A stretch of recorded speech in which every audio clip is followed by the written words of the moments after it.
Anybody else watch last night's ball game? Was that a shocker? Yeah, second half was crazy. I know. I'm like, yeah, UNC has this in the bag. Yeah, that's I'm gonna start watching something else. Luckily, I didn't. Looks like Jake They just just- joined online. He said that at halftime, Mike. Yeah. It's never gonna happen. It's a done game. Yep, that was surprising.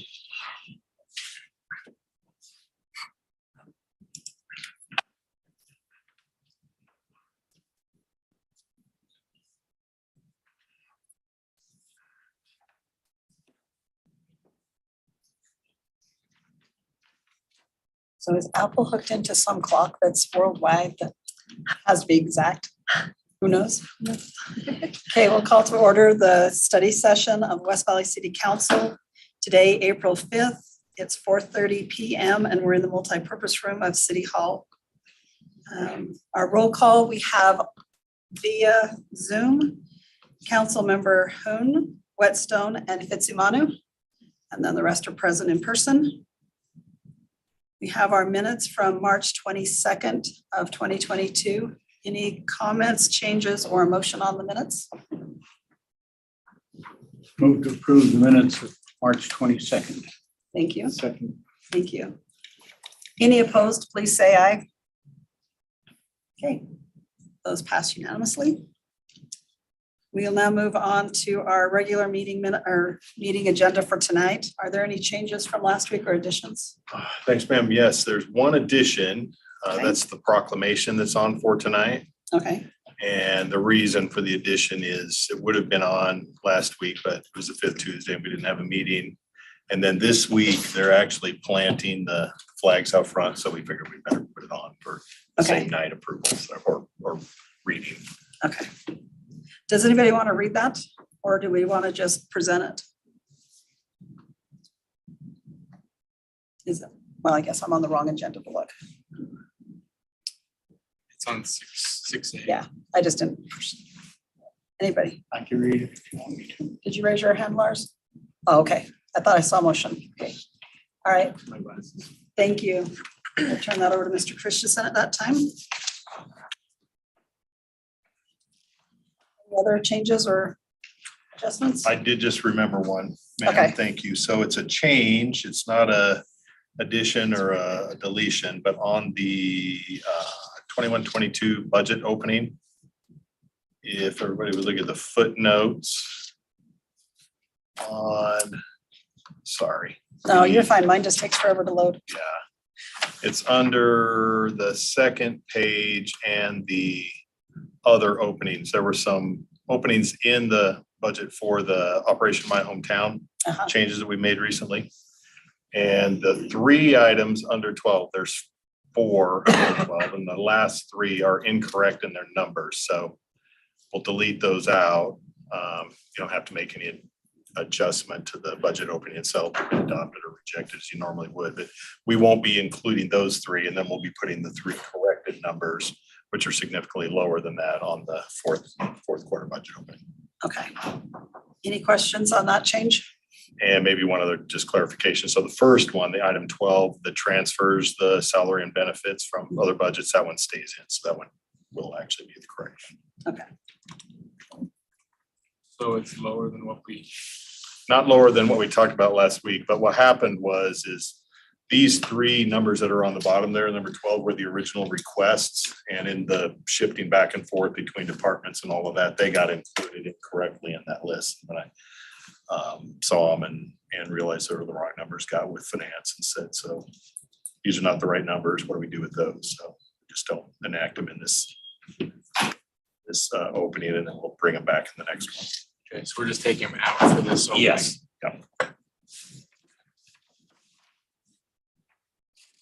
Any other comments? Okay, seeing none, we'll move to our public hearing. Or why not? Yeah. Yes, thank you. 2 pages and I'm off. So public hearing for application GPZ 2-2022. I'll turn the time over to Mr. Pyle.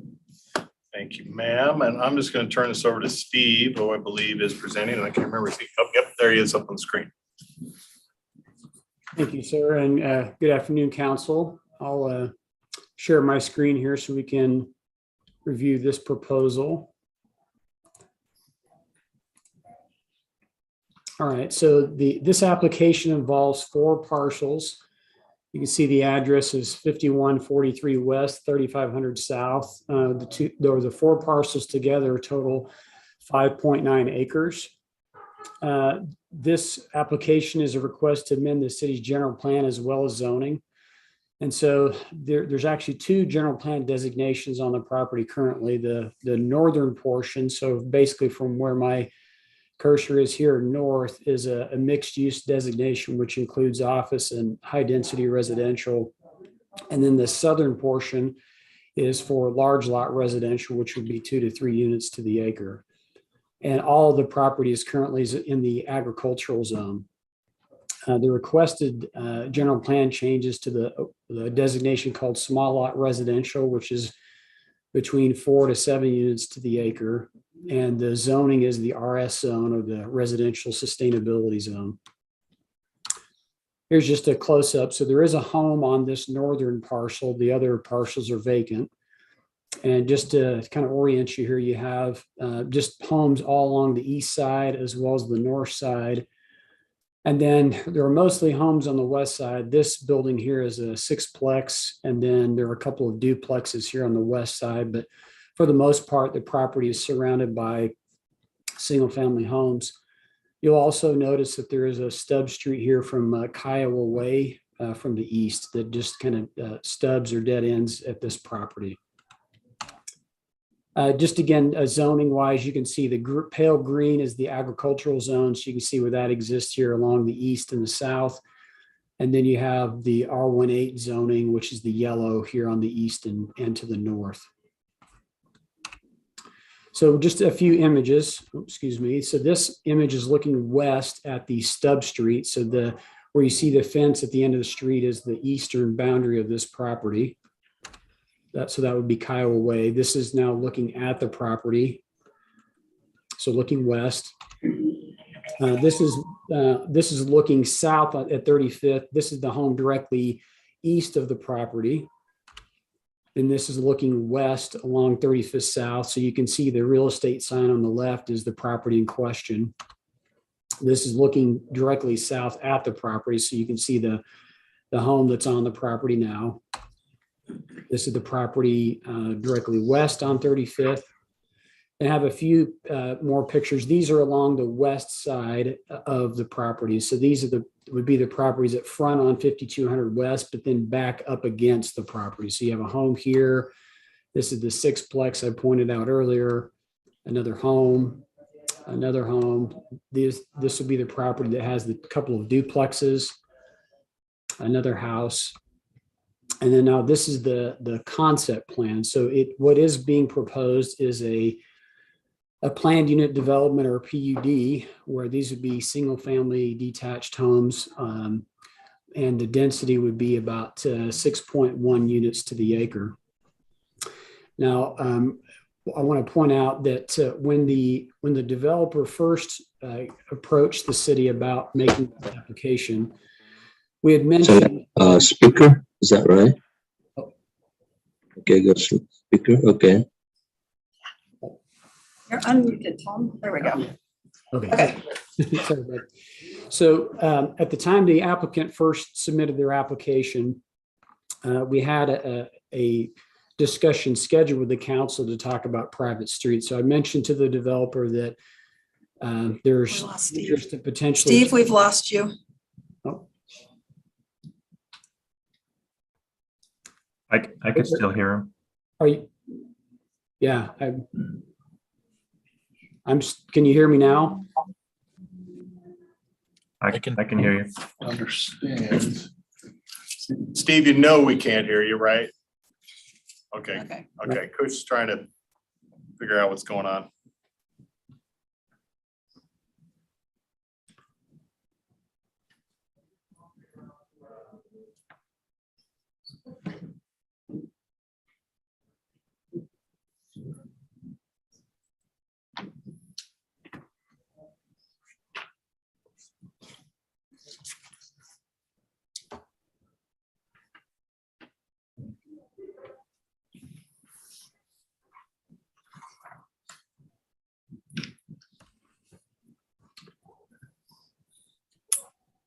Hey,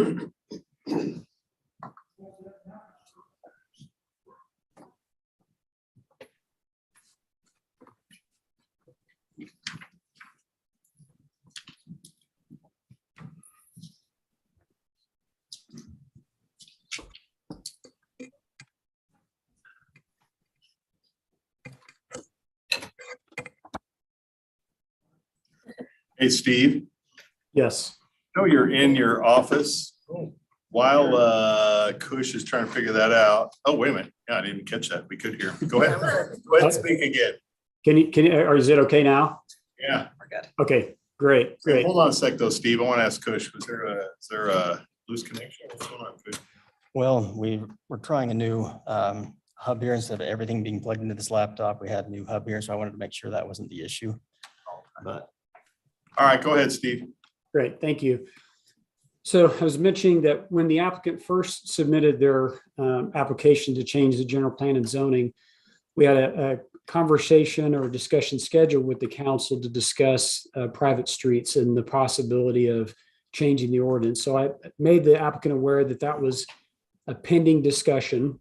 The applicant still did propose private streets. The one exception being that our ordinance does require that whenever you have a dead end street or a stub street, like what is shown here, that road either needs to be terminated in a cul-de-sac or extended through the property. So in this concept, Kiowa Way would be terminated in a cul-de-sac, and then the rest of the streets would be private.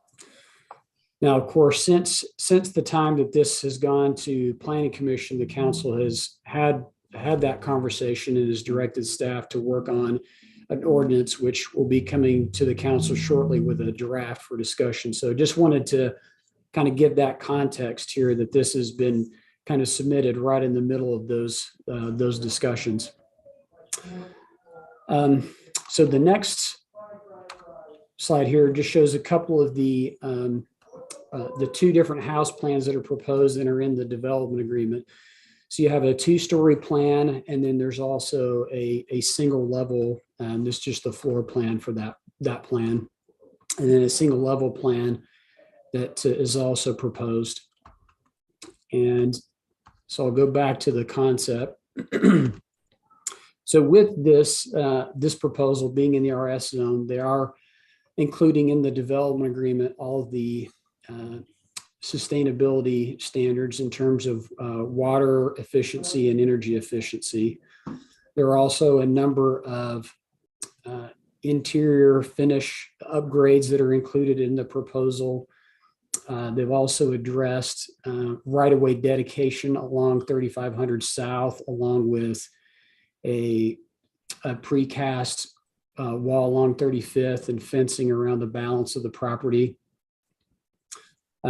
And there are a number of other things, but again, I'll leave it at that as far as kind of hitting the high points. At the Planning Commission meeting, we did have a number of residents show up that made comments. Overall, it seemed that there are a lot of comments about fencing where some of the neighbors had animals. But there was quite a bit of comment about not extending Kiowa Way through the property or making a connection out to 35th South. And so in the development agreement, there's language that would essentially require a gate here at the end of this cul-de-sac, so that this connection that's shown in the concept would only be for emergency vehicles. The reason being is that in fire code, if you have over 30 units in terms of single family detached, then you need a second point of access. And so they would need to at least have an emergency connection to Kiowa if a proposal like this were to go forward. And so that hits on the high points as far as the development agreement's concerned. Questions I can answer on this one. Okay, any questions, Mr. Christensen? Steve, just looking at it and having read the response from the contractor today, how wide are those streets that go off of that main street? Are they wide enough for an emergency vehicle to get through, fire especially? The main street going north and south, it would be wide enough. And then these, typically what the fire department would require is that if you can have kind of these stubs, if you will, that come off the main street, as long as they're no deeper than 150 feet. And the reason being, once you get over 150 feet, you need some type of a turnaround. So either a hammerhead or cul-de-sac or something like that. So under this concept, these stubs, if you will, would be under that.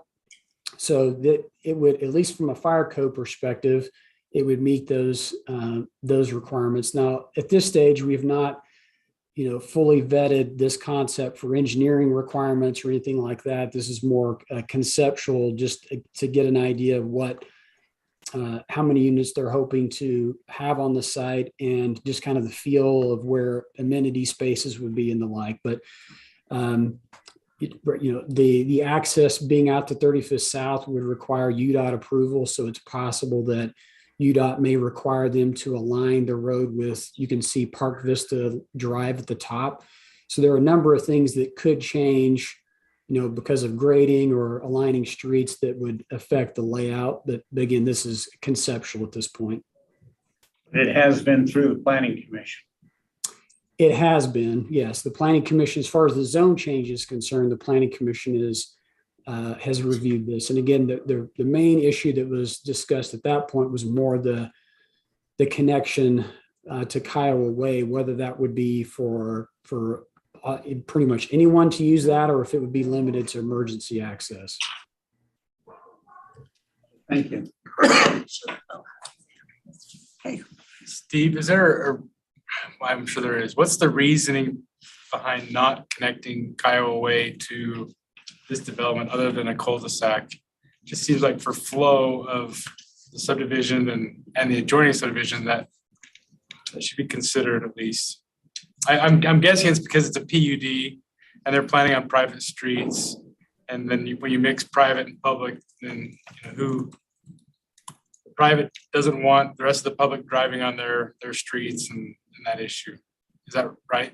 That's certainly a consideration.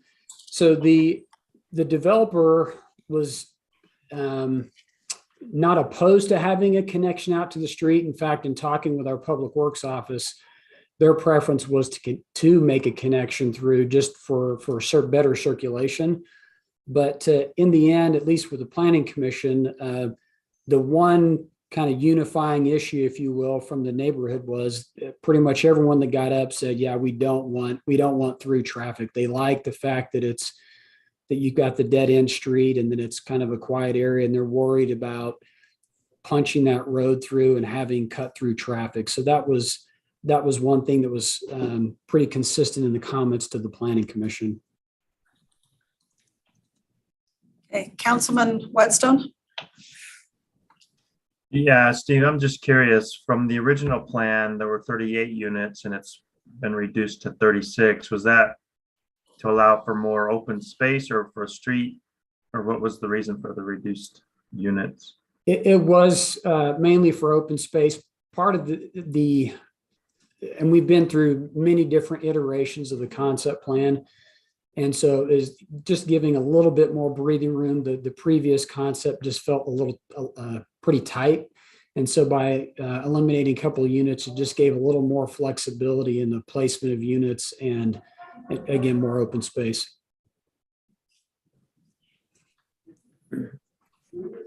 Any other questions? Can you tell me what the density is for residential sustainability zone? All right, so the residential sustainability zone, if it's not a PUD, requires 8,000 square foot lots. And that, if you do just a standard 8,000 square foot lot subdivision, you're usually in the low fours in terms of units per acre.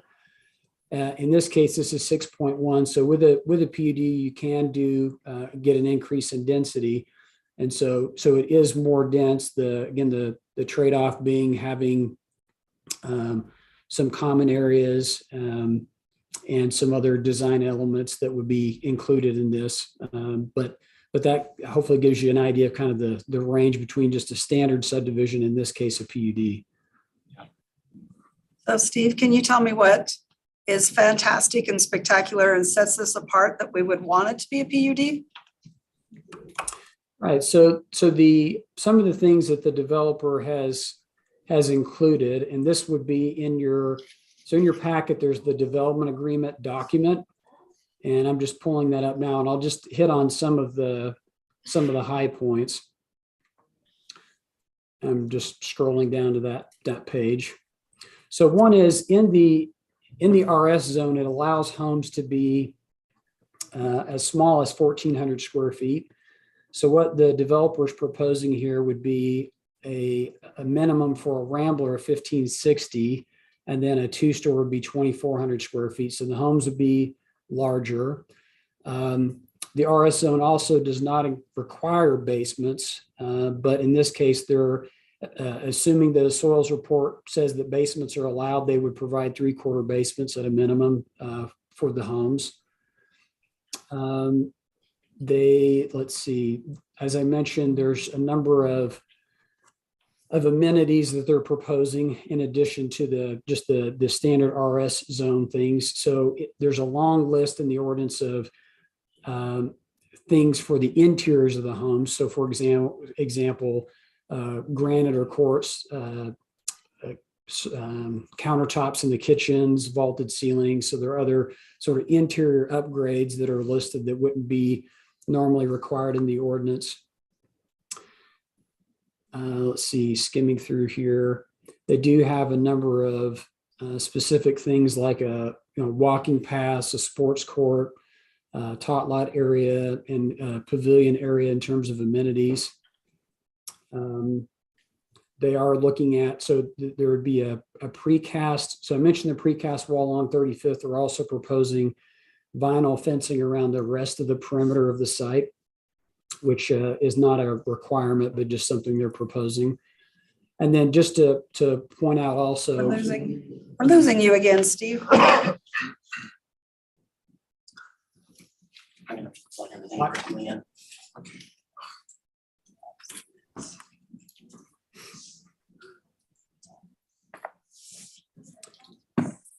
Still no audio. We can hear you loud and clear on Zoom. We can't hear Will either. Yeah, if he's talking to us and not the cat, we can't hear him. Well, it looks like you and I can hear, but the group I in really the don't know room if he owns a isn't cat, able but.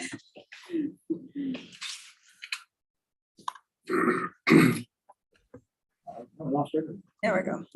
He's gonna plug it in directly instead of the new module we thought it was gonna be best.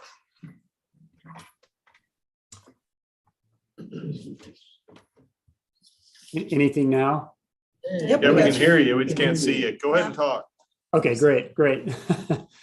So the one last thing I point out is the council may recall that we recently updated the ordinance to require, are you still able to hear me? Yes. Okay, the PowerPoint dropped, but the last thing I would point out is that the ordinance was amended recently for townhomes, and we also added in single family homes that there would be so many parking spaces provided. So you recall there's the garage, then also the driveway, and then 0.75 stalls per unit. So one thing that's not reflected in the concept plan, but is in the development agreement, is they would provide a number of surface stalls kind of scattered throughout, which in this case would be 27 stalls. It would be, again, kind of sprinkled throughout the site for additional parking that's in the development agreement.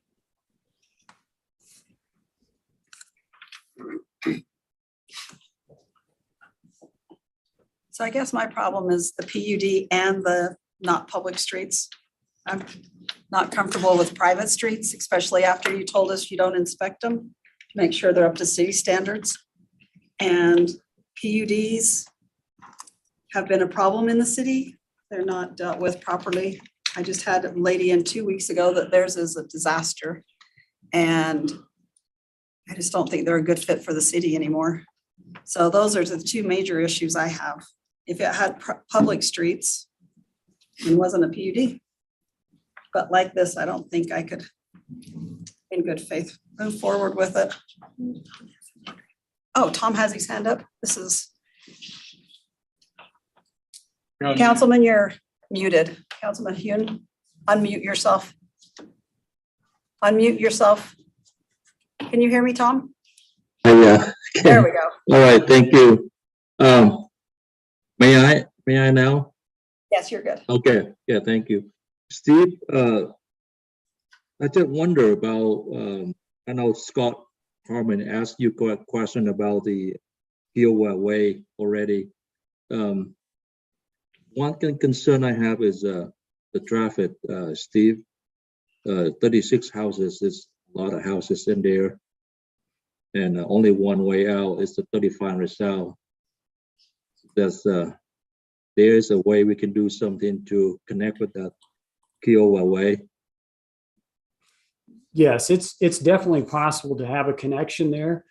The reason that ultimately the Planning Commission recommended in the development agreement that there not be a public access, now there would still be an emergency access to Kiowa, but not public access, was just the feedback from the neighborhood, and that for all those that showed up, and we did have a number of people that more than usual, I should say, that showed up to the hearing, that were all concerned about having, traffic cutting through their neighborhood to get out to 35th South.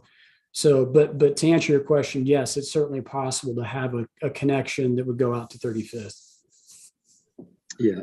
Second question, second concern I have is the road very much kind of like the south, the end of that very much kind of small. Don't you think? It's hard for, ambulance and fire truck going there. Just like Mayor C says, private street, that's very concerned. So there the way we can work for that. I like the plan, to be honest with you. The house size, everything looks great, but I want to work. You know what I'm saying? Understood. And talking with the developer, he mentions this a little bit in the information he gave. I think he would could potentially make public streets work, depending though on what cross sections we ultimately come up with, and that's the kind of the wild card for him, is he doesn't know yet what the end result will be, because as staff we've been discussing some alternative public street cross sections that might be available in a PUD setting, and without having kind of the final ordinance, he's just not sure how that might impact the layout. Yeah. Well, right now you see that maybe one house, you have 2 cars right there for right now, but when the kids, they grown up and they're a teenager, they one house, probably four cars, so many cars in a small road there is a real concern in the future. Okay, that's all I have. Thank you. Thank you. Anyone else? Yeah, I want to say something. To declare a bit of a conflict of interest for this proposal. This is my neighborhood. I live very close here, and I have dear friends who are property owners who will benefit from this development, and I have dear friends who live on Kiowa Way and at the house there on 35th. That's right next to this. And I've been hearing about this development for the past few weeks. A lot of people are excited and concerned, and I'm excited. I think that it would be a great addition to our city and my neighborhood. I'd love to see more of these sustainability zone developments, but I also have concerns with the private road. I think that puts a burden on the residents and a burden on the city, that if we're looking for the long term, 50 years. And we need to look long term. Will this be the great development that we hope it will be?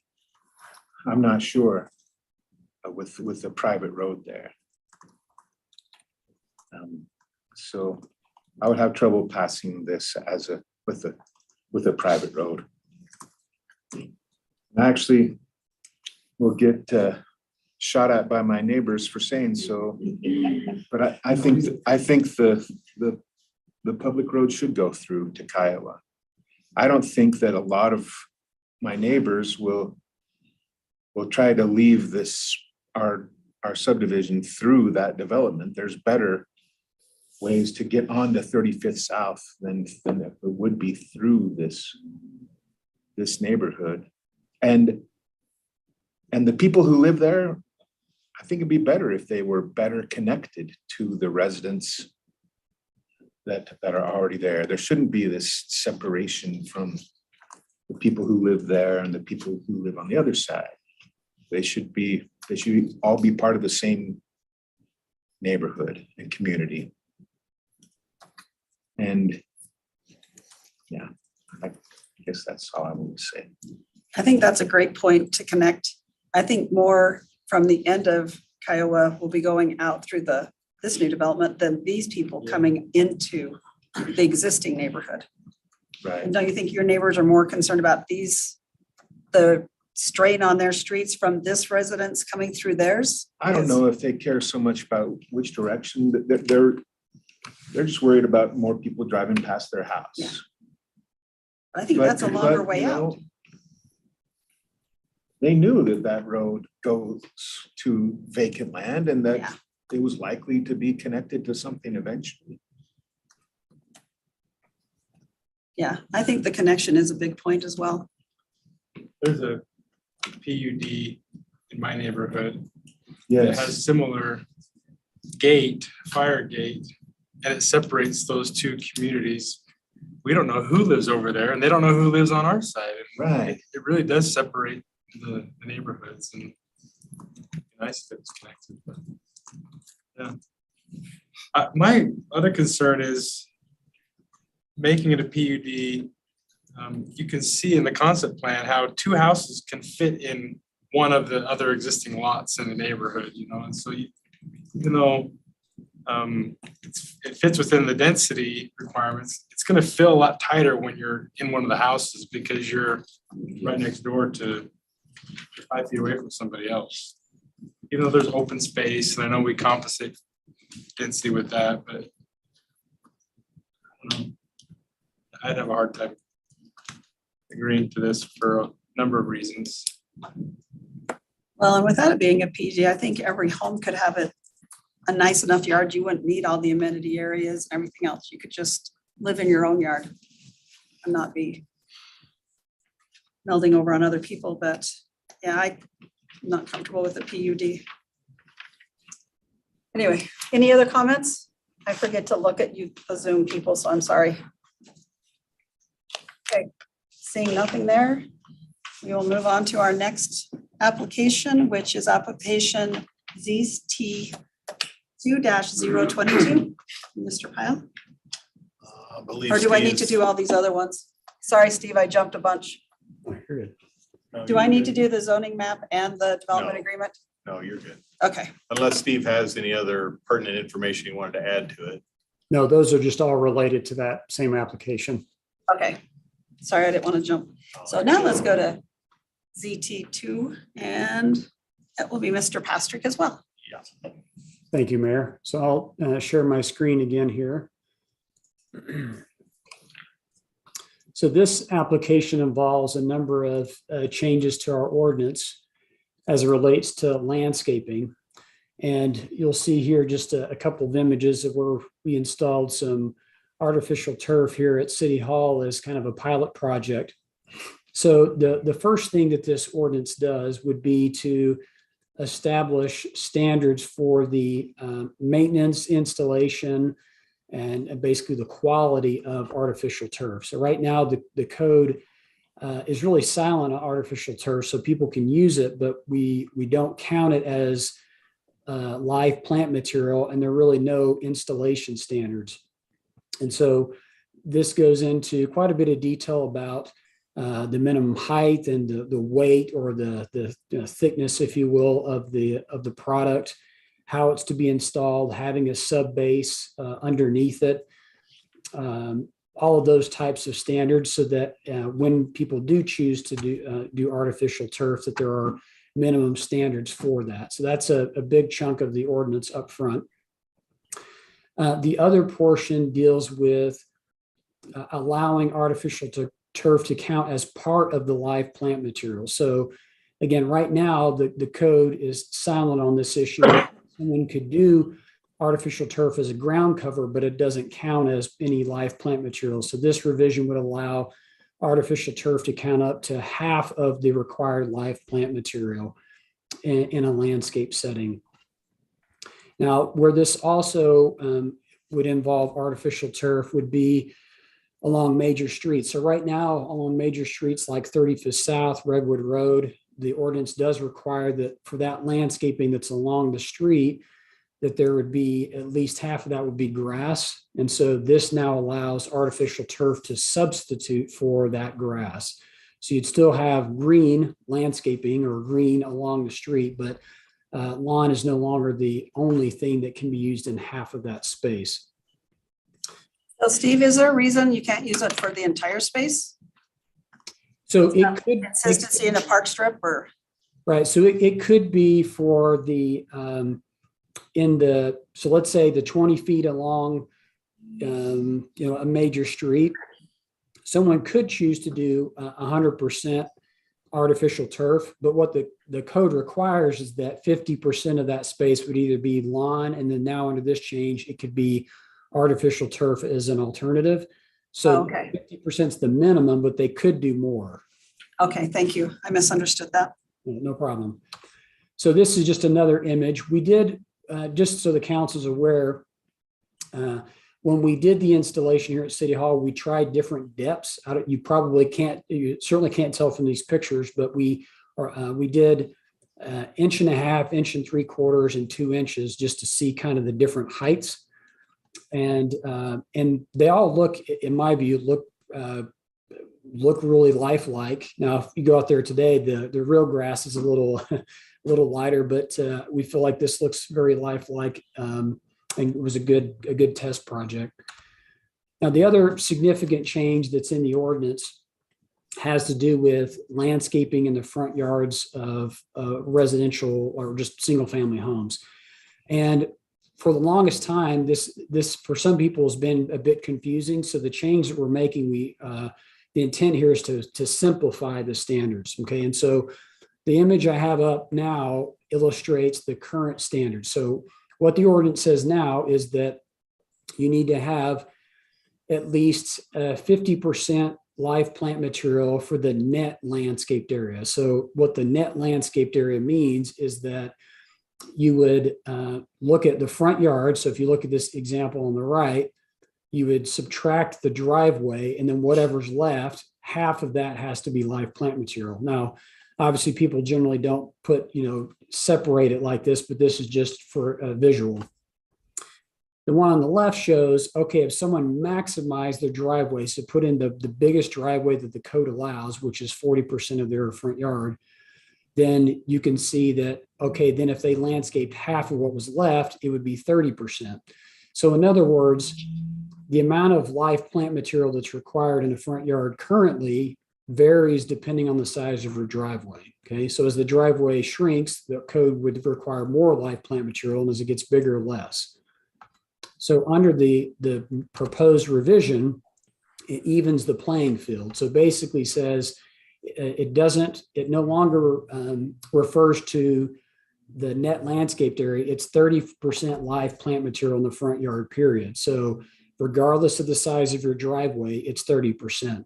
So where we came up with that 30% is, again, if you go back to this example, so the one on the left, if someone maximizes their driveway and puts in the largest they can, then the effect is they have 30% of their front yard is live plant material. So to kind of even the playing field, if you will, that's where we have the 30%, is to say 30% is now the minimum. You can certainly have more live plant material if you choose to, but that would then become the standard. It's just easier to explain. It's 30%. You don't have to get into the size of the driveway. So that's a significant change. And then finally, the last change has to do with the type of irrigation controller that would be required for commercial projects. So to bring us up to date with the latest Jordan Valley standards, we're including the WaterSense irrigation controller. So it's essentially a smart controller that would be, Wi-Fi enabled and adjust depending on the conditions and the weather. Okay, thank you. Thank you. Any comments or questions? It's as clear as mud. Because I deal a lot with the water and I'm still confused about all of it. Okay, Councilman Hoon. Thank you, Mayor. But this one is not more of the argument or the statement Steve Patrick just made, but I just add, just comment on the sideline. For this one in the future, if you want to do something, you can bring it up to Steve Patrick. The parking lot is worn out, so maybe you need to stripe, yellow stripe for parking, and maybe 2 inches redundant, redo this or something in the future if you guys want to bring it up.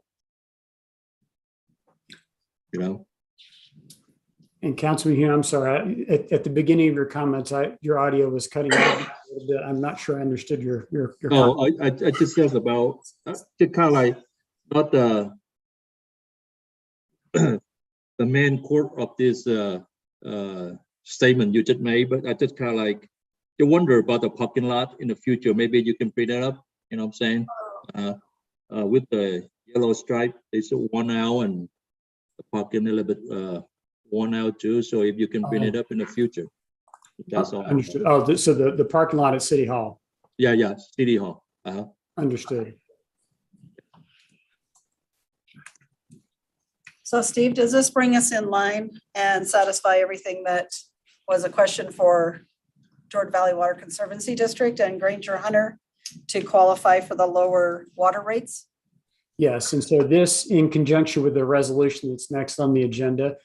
And really the couple of things that they were appreciative again would be, we mentioned the change in the controller, right? So that was a minor change, but then also allowing artificial turf as an alternative to lawn. Okay, thank you. All right, any other questions on this item?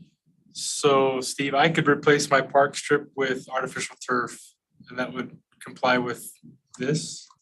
So in the ordinance, one of the standards would be that with a couple of exceptions, artificial turf would not be in the park strip.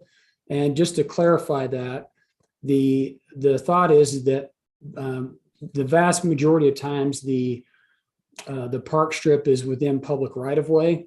And so one of the things about artificial turf is that when compared to grass, it's nice in that the maintenance is much lower than grass, but in terms of at least initial installation, it is more costly up front.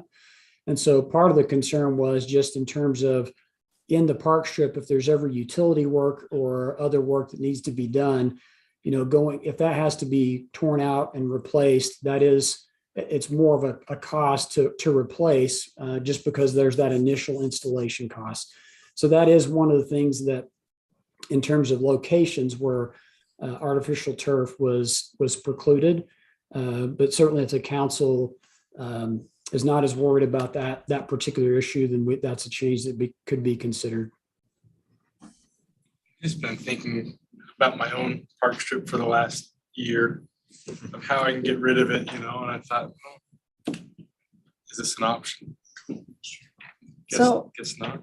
Well, and it was my understanding, and maybe I misunderstood, that on major arterial streets, you can put this in for the park strips? So 35th, 56th, 41. So there's a couple places where that is accurate. So if you think about the landscaping along, for example, Redwood Road, as we get the new streetscape, in that case, we kind of turn the landscaping to where the wider strip of landscaping is out by the curb. So in most streets, you have a narrow park strip and then you have 20 feet of landscaping behind the sidewalk. Okay. That's the typical, but there are streets like Redwood Road and portions of 35th and portions of 56 where we kind of invert that, where you have the wider section of landscaping that is out by the street and then a narrower section that's behind the sidewalk. So in those cases where the wider section of landscaping is by the curb, we would allow the artificial turf, but not on the other streets where it's the narrower section. So a lot of those narrower sections have concrete. Is that still less expensive than replacing the artificial turf? Per square foot, I don't have those numbers, but that's something I can certainly look into. Because personally, I think I like the artificial turf more than concrete Or pavers. or pavers. The artificial turf, the salt from the roads during the snow season doesn't really bother it. I can see a lot of advantages to having that on the park strips. What is your feelings? Anybody else? I have a neighbor who has artificial turf in their park strip and it's awful. See, and I have a neighbor and it's awesome. You know, they didn't really invest in some good artificial turf. So, but yeah, I think I don't see a problem with having quality artificial turf in The the stuff we have out here is pretty nice. Yeah. I like that.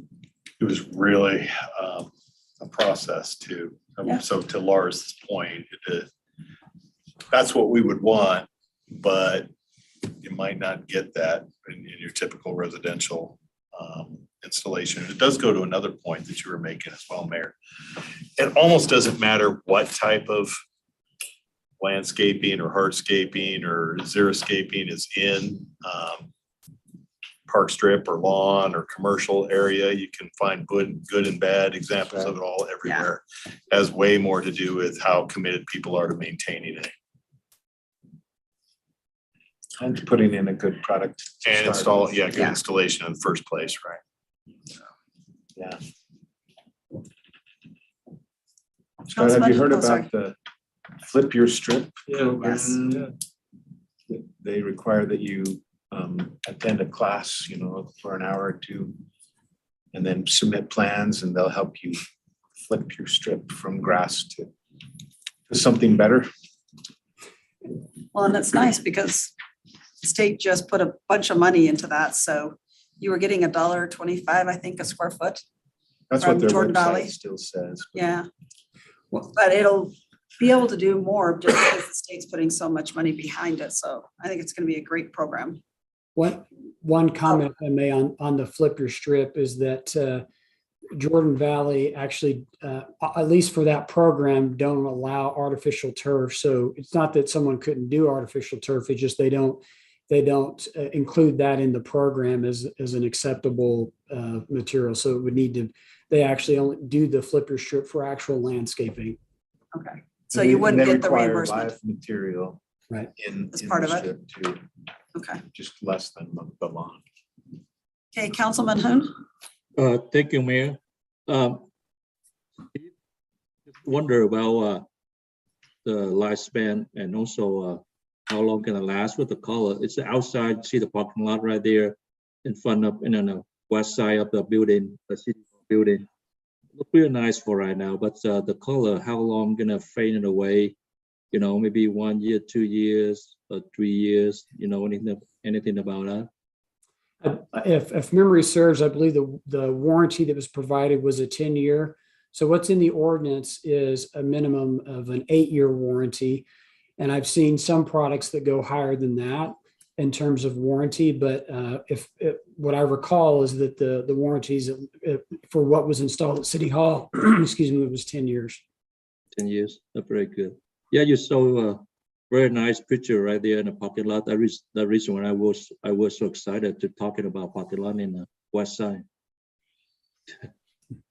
Yeah, it was a good installation. Yeah. Looks good. Yeah, that's all I have. Thank you. Any other on this subject? Okay, let's move to the next one, which is resolution 22-63. And Mr. Pastrick is going to take care of this one as well. Thank you, Mayor. And if, if I may just ask a quick clarifying question on the last application. So if the council would like us to make that change to the code to allow for artificial turf in the park strips, that would just be striking one line. I'm good with artificial turf in a park strip. What about the rest? I thought I was. But I don't know if it was Wayne or Councilman Nordfeld that talked about, you know, a variety of things you may get when you allow that. And so I can see how we may have some undesirable park strips if we do that. So some outdoor carpet or something somebody tries to put in. So I think I'm okay with Not in the park as it's strips. written, as it's Okay. written. So Okay, great. Thank you. Okay, I don't see anybody else disagreeing with that comment, so. Thank you. So this All right. next item is a resolution that is affirming the city's position when it comes to water conservation. So really just re-emphasizing primarily for the city's water purveyors, our commitment to water conservation, as well as emphasizing how our standards and our policies are in line with what they're asking in terms of their recommended standards. And so the resolution just goes through and identifies how the city is complying with those recommended standards. And so again, really just showing again our support for water conservation for the water purveyors. Thank you. Any other comments on that issue? Okay, we'll move on to resolution 22-64, yeah. And that is Mr. Pyle that will take care of that. Thank you, ma'am. So really no new information here other than what I've updated before. So Paulson Construction is the recommended contractor for the court project in the amount of the $5,442,756. You will see in the note here of the 4 bids, Cal Wadsworth Construction withdrew their proposal. They were the original one we talked about, but the price margin was very small, so we don't really feel too badly about that. There is also a total in a typo there. It says a total of 5 parentheses 4 bids, just because I know Don usually catches these things. I happened to actually see it this time, so I thought I'd point that out, but that's about it, unless there are other questions on the construction. I will add, I almost forgot this, the state does still appear to be on track to be out of the building on April 15th, so we should be able to get going. Okay. Awesome. And this contractor has done other buildings. They did our fire station and we were pleased with that, correct? Yes. Okay. Sorry, did I cut somebody else off? Just kind of adding endorsement to that. They're not the largest contractor out there, but they have done really good work for us. We've been happy with them. Good. So are we bonding for this or are we Well, we've got 5 million in already? cash right now, right? So we can get started, and of course, construction is done in draws anyway. We're also working on the bonding for the rest of it right now as we speak, and that's moving along as well.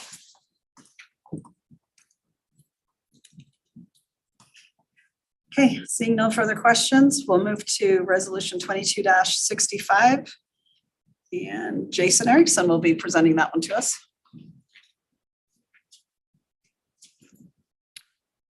Good afternoon, Mayor and Council. Jason Erickson, Parks and Recreation. So this is to award the contract to Stratton and Brock Construction for the construction of Rocky Ridge Park, which is located up by the ridge there. It's just west of 5600 West and up by the McDonald's there in that townhome community in there. It also ties in with the neighborhood up on the west side, which is Rocky Ridge Drive. So as you can see, our construction costs are higher than we hoped for. We're hoping that at some point, maybe these will start to go down, but I don't know. This might be our new world, but we certainly hope that they start to go down. But as you can see, the cost there is $947,544.35. So then that is for 1.44 acres of parkland there. So anyway, any questions? Do you have any details on the play equipment you're gonna have in there? Or are you having any equipment? Yes, so we have already purchased the equipment that's going to be in there. We'll have a playground exercise equipment. We'll have a slide actually that comes down from the hillside from the neighborhood to the west. And there'll be a pavilion there as well. So when you say slide, does that mean sledding in the winter? Is it gonna be that kind of a grade or? so it's like a playground slide. Well, I know, but I mean, are you putting it on a grade that would accommodate sledding in the winter? They maybe could ride something down it, but it's really just kind of like a playground slide. So where it comes down, there'll be some stairs. There'll also be a ramp that kind of zigzags down, to get to it. So yeah, I think it's the topography. So does the land itself go up? So the rest of that could be a sledding hill? That's what I'm asking. So in order to get people down and meet ADA standards, we have to have a ramp. Okay, And so that really kind of, and because of the ramp, we'll have like boulders and stuff there. So we don't need to necessarily have rails. okay, And so that will kind of do away with some of our sledding opportunities there. okay. Now, that doesn't mean that we couldn't change that if you wanted a sledding hill there. Do you have a site plan for? I do, but I don't. Yeah, I didn't see it here. So Nancy, I'm sorry, Nancy will be presenting next week and she does have a site plan for that. So, but we can also send it to you. Did you before email then. that to us You bet. before You bet. next week? Mhm. Okay. Because then what I'm trying to say might be answered for me. Okay, Mr. Whetstone? Yeah, just not a question directly related to this park development, but just in general, when I went on the tour a few weeks ago, there was talk about the resources that we currently have to maintain the parks that we have. And then with this new park and the county park that the city just took over a few weeks ago, do we have the resources or do we have a plan? Are we stretching resources too thin right now to maintain the parks, or do we have a plan to, as we continue to add parks, to have the resources to maintain them?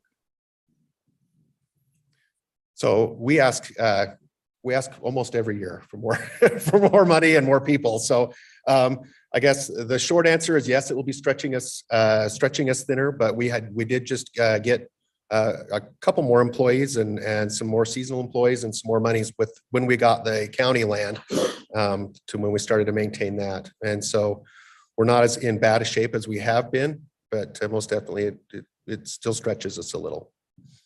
Where are we in the hiring process, staffing wise? Do we have all those positions filled? All of our full-time positions are filled currently, and we're trying to get seasonals now. So.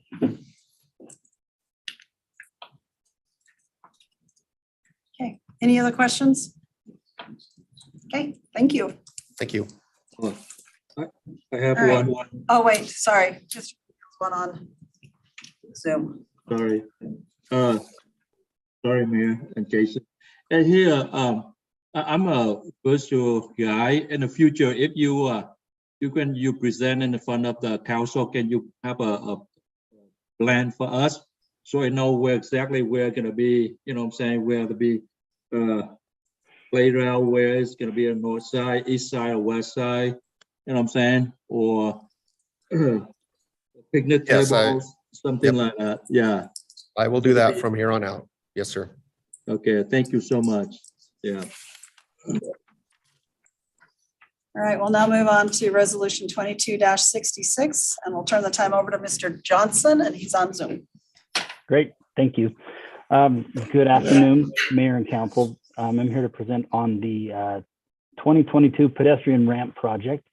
The council, I'm certain will recall that you've seen several right-of-way acquisitions as we bought little corner clips, as we call them, little pieces of property to accommodate the reconstruction of these pedestrian access ramps to sidewalks.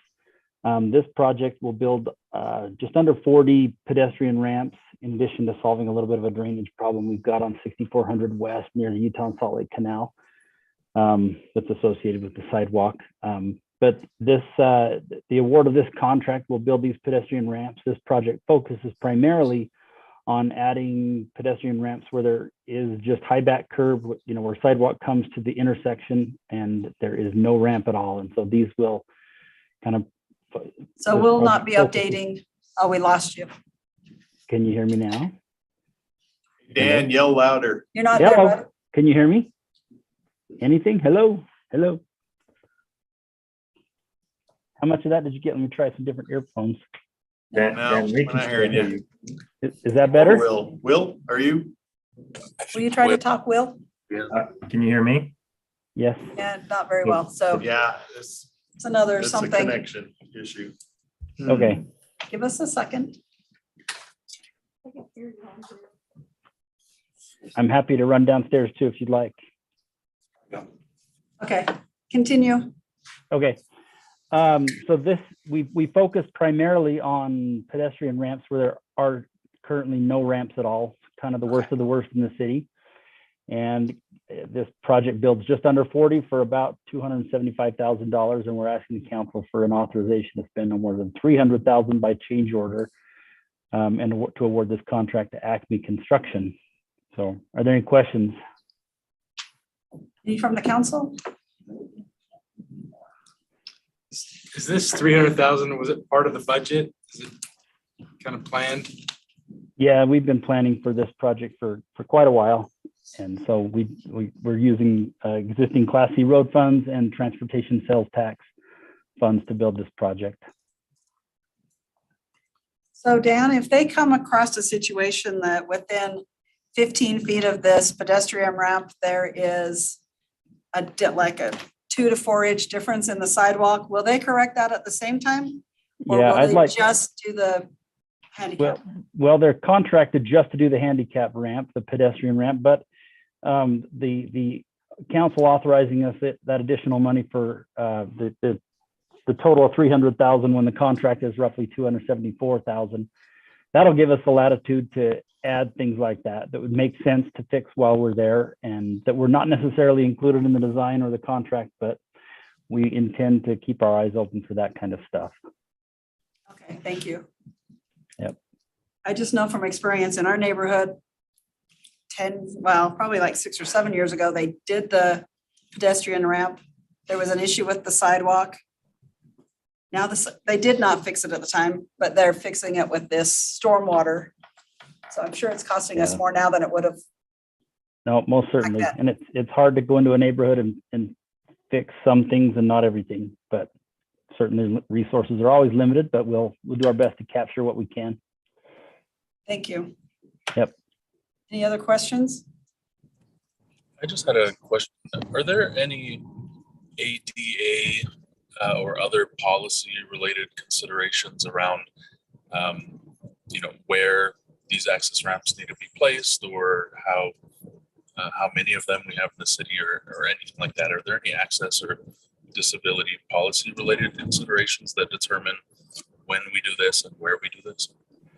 Yeah, so the ADA, let me see if I understand your question, and let me know if I didn't capture this, I guess, but ADA, it's a law, the Americans with Disabilities Act, and there really is no, it's actually enforced by lawsuits and complaints. It's a complaint-driven program, if you can call it a program, but it's really the intent of the city of the law to provide access to all individuals to all public places that, but it's also understood that the city doesn't have the resources to go and change every pedestrian ramp, and so it's been our intention to do things like this, to bring current ramps up to standards, and but there's also really federal standards that anytime you perform an overlay on a road, for example, that's 2 inches or greater in depth, that at that time, the pedestrian ramps have to be updated to current standards.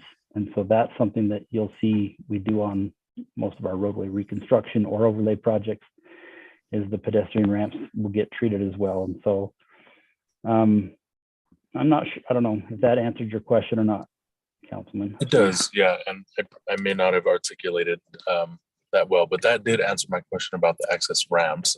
But I guess your helpful explanation also brought to mind then, are there similar considerations regarding the quality or the condition of the sidewalks themselves throughout the city? I would argue yes. I don't think they get the ADA attention that ramps do, but really I think those fall into a kind of a risk management category where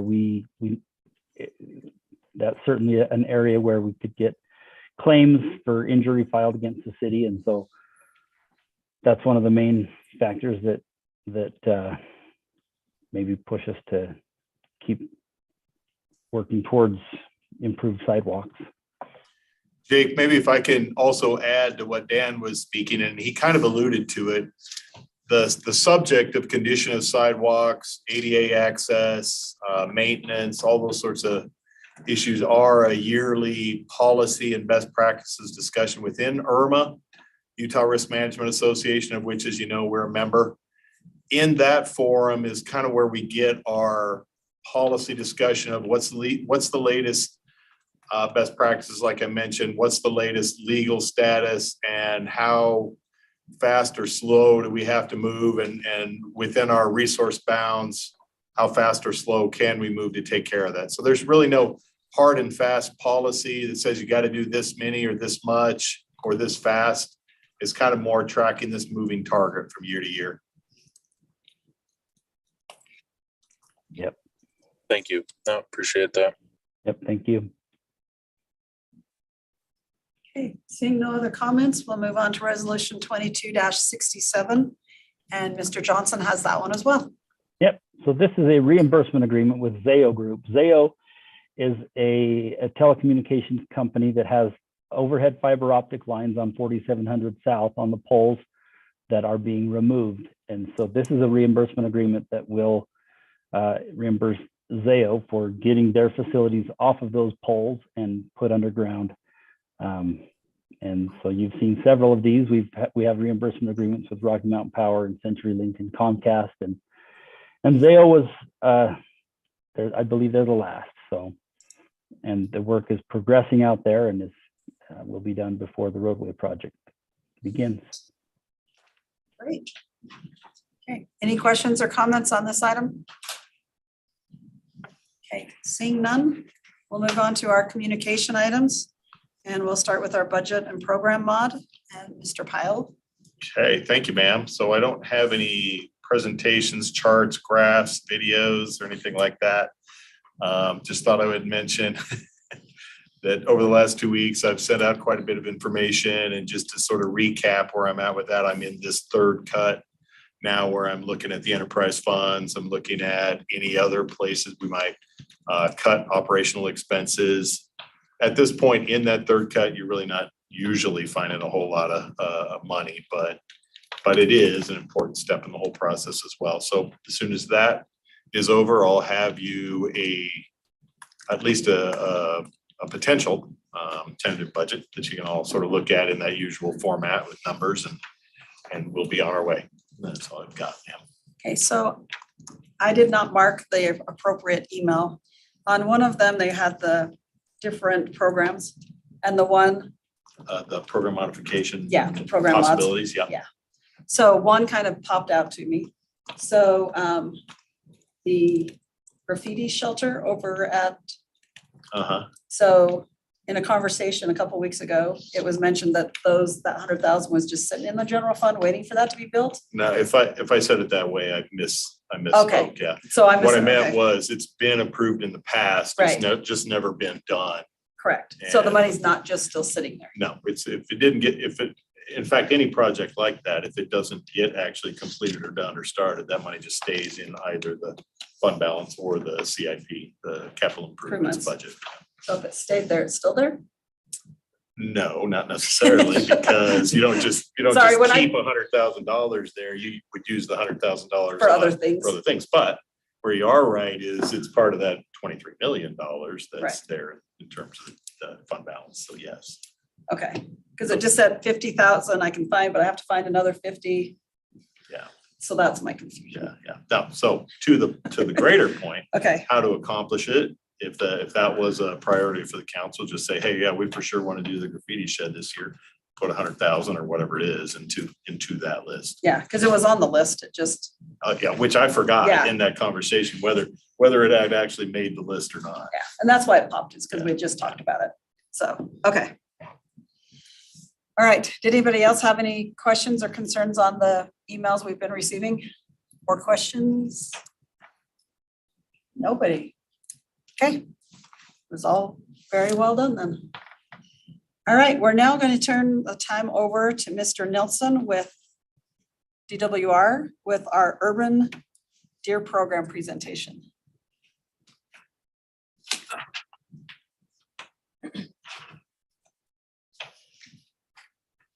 Thank you, Mayor, Council. So apparently you have an urban deer problem in West Valley City. Maybe. That's why- Okay, well, that's what we're here to, that's what I'm here to help you determine. All the things you wanted to know about urban deer and we're afraid to ask. So did everyone receive the depredation rule or the urban deer rule that I sent to Nicole? So so we can do this one of two ways. I can either just, if you have questions, I can answer those, or if you don't have any questions, I can give you some information that will bring up questions. So however you would like to proceed. So we had a resident with an issue and DWR came out and set traps. Correct. And within a day, 2 animals were captured, That is correct. euthanized, and the meat was put to good use, given to a family. It was donated, yes. Yeah. So it was very successful. The deer actually moved off the property for a bit, but now they're back. They're back. and expecting. So the herd's only going to get bigger if we don't take care of it. That's correct.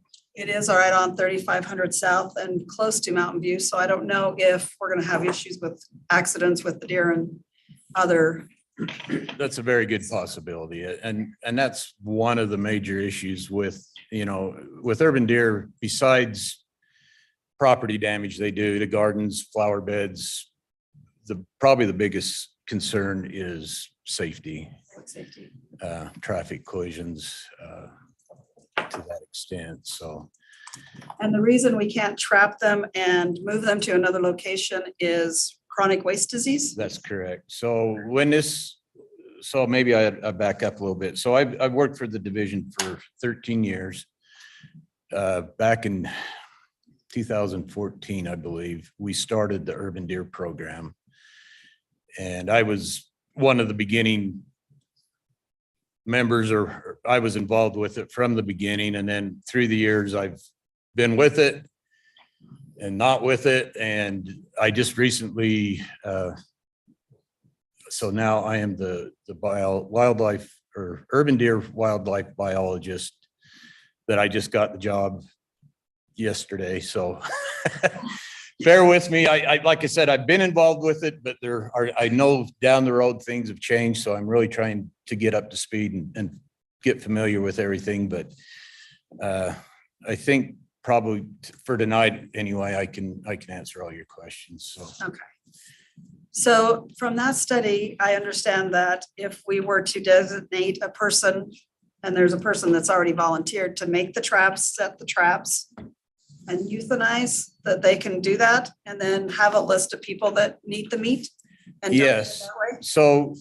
So the way it works is you've started the process. You petition us for what we call a COR, which is a certificate of registration. Okay. And there are steps to go through that. But once we grant you the COR, what we're telling you is, okay, you're the wildlife managers now of your urban deer. So it's really your program, and you can make it pretty much, within reason. You can operate it, run it the way that, to give you some examples, we've got several cities across the Wasatch Front that are enrolled in the program. Some use a contractor who uses archery equipment. He puts up stands in yards and baits them in and removes them with archery equipment.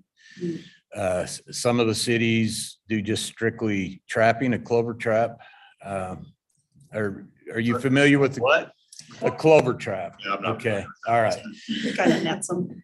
I've got a picture, but it's on my computer. I don't know if I could hook it up to this. So I will explain it to you. It's a very simple device. It's basically a 4 foot high, 8 foot long, and 4 foot. So 4 foot high, 4 foot wide, and 8 foot long pipe cage. It's a live, it is a live trap.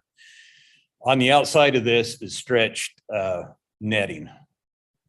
On the one end of it, there's a door that you pull up, and then it's hooked to a tripwire. So you bait to the back. It's just like same principle as a regular live trap they use for smaller animals. So you bait to the back of it, the deer comes in, trips the wire, the door comes down, and they're caught.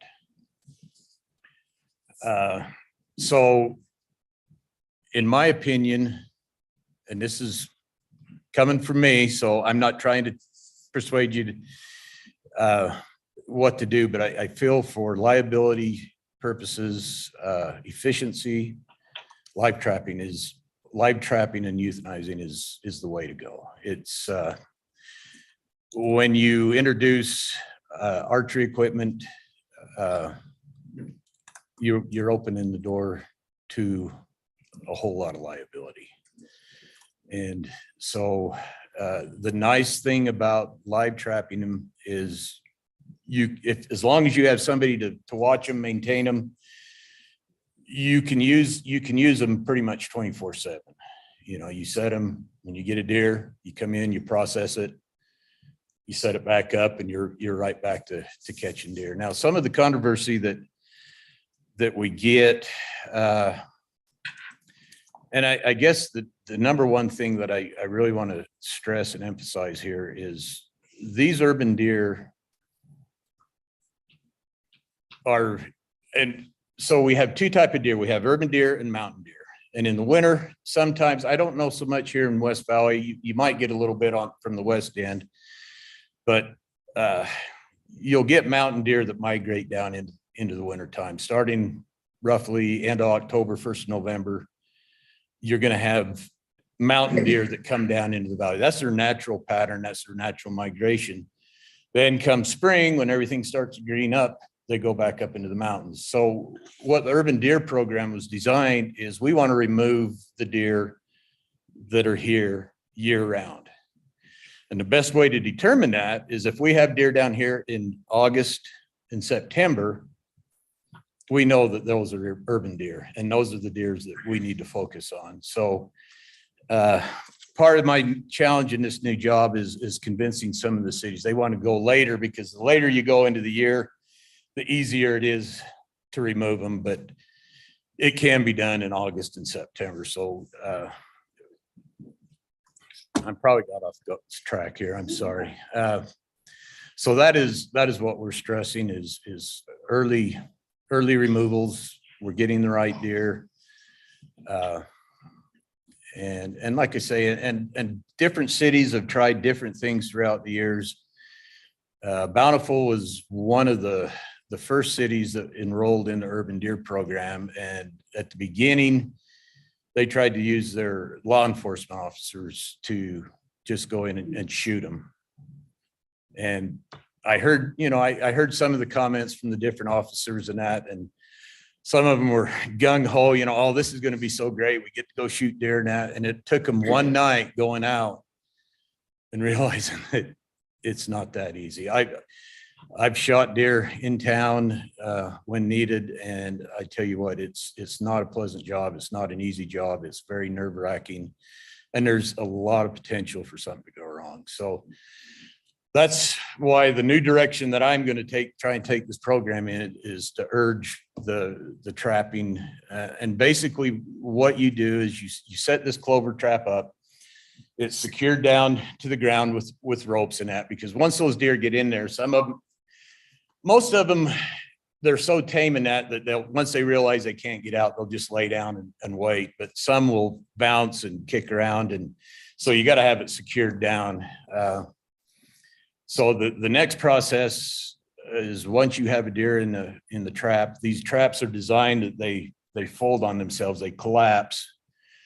So you go in, you unhook it, you collapse the trap, you lay the deer down on its side. And it's that time that you euthanize the animal. There's different ways that you can look at for doing that.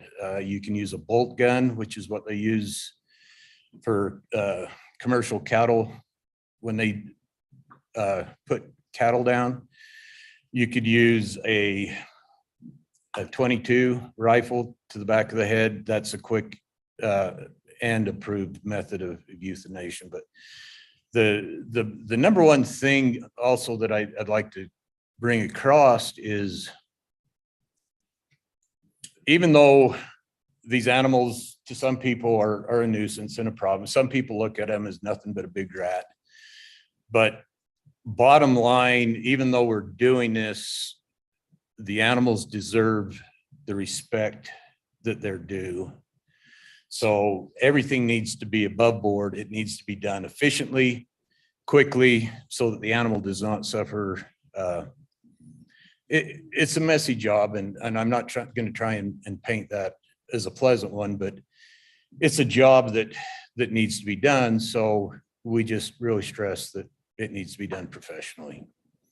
So going back to your question, yes, you can use private individuals, but when you draw up the plan to enroll in this program, it's going to have to be very specific on who it is that's doing it, the people, other people that'll be involved,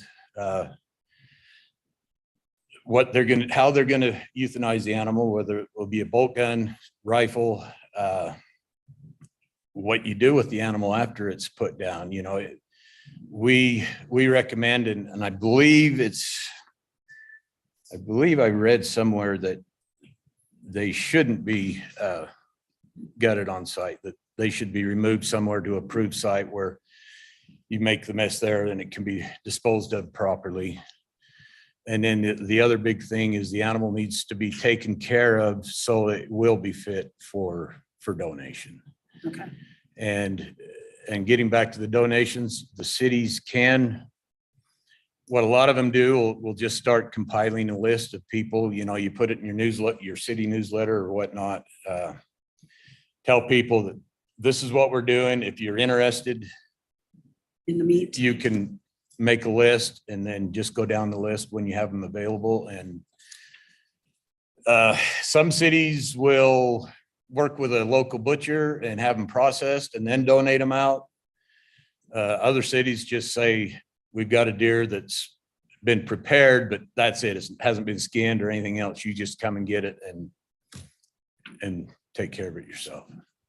So it's really kind of a, you know, like I said, you can mold it to what you want it to be. And there's a lot of things that we can work with you and give you suggestions. We have several, so back to when we used to trap and relocate, we have a lot of traps. Most of them are in disrepair, but it would be something that we could give you one or two of them to use as a pattern to have them made.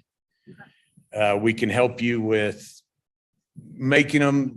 Probably the biggest part on making one of them is once the pipe work in that is somebody that can weld could throw one together real quick. The tricky part is putting the netting on it. That can be a little bit until you've done one or two of them. So that's something we can help you with as well. We can come out and show you how to set them up, how to operate them. And we're willing and can do all of that. We can get you up and running, but then at a certain time, then we just back out and then you take it from there. Okay. Any other questions? Anybody else have questions? I have a question, not for him, but are we, how many people are complaining about this? Right now, there's one that's having overwhelming disaster, but they know of other people and I haven't been contacted by them. So that's my only, I see a bunch of them up by Frito-Lay and the water tower. There's a number of them up there, but I don't they're think not they're in bothering yards. people. Yeah, Yeah. these are only the ones, I mean, the homes we're talking about, We've had them up on the ridge for a long time. right, but they're not in a backyard No. making their home and living for years and years and years. And so there may only be one or two instances that we even deal with it and then we're done, honestly. But DWR came and did the one test, and Correct. they can't just keep coming back. Right. That was So just that kind was- of on a trial basis to because, see. and part of the reason of that is, so Jayla Walden, who was in this position before me, she made an agreement that we'll just come in and kind of show you what we can do as a test because honestly, you know, and it's not fair to the other cities who have gone through this, the program and entered into it, that if we just start randomly doing it here or there, then the other cities are going to say, well, How come we don't get it? yeah, we'll just not enroll and you can still come and do it anyway. So that was why that happened, is just to kind of demonstrate. And one of the things that I would suggest, and it could be opening Pandora's box, but you could do a survey and what we would like to see, what would be nice is if you had feedback from the city and what you're going to find is you're going to find two types of people generally. You're going to find people that, like I said before, consider them giant rats and they want them all dead and they hope to never see a deer again. And then you have the other people that say, we love the deer, do not harm them, leave them alone. And what both sides need to understand is even through this program, you're not going to eliminate every deer in West Valley City. It's impossible. You create a hole is going to fill back in. What you hope to accomplish through this program is to bring the tolerance level so that hopefully everybody's happy. And that's, as you know, is hard to do. But, you know, instead of a resident having 10 deer in their yard, they get down to 5. Well, that's better than 10. So the other thing is that I would suggest going, if you plan to go forward with this, is to try and get, and I believe it's in one of the documents I sent you, but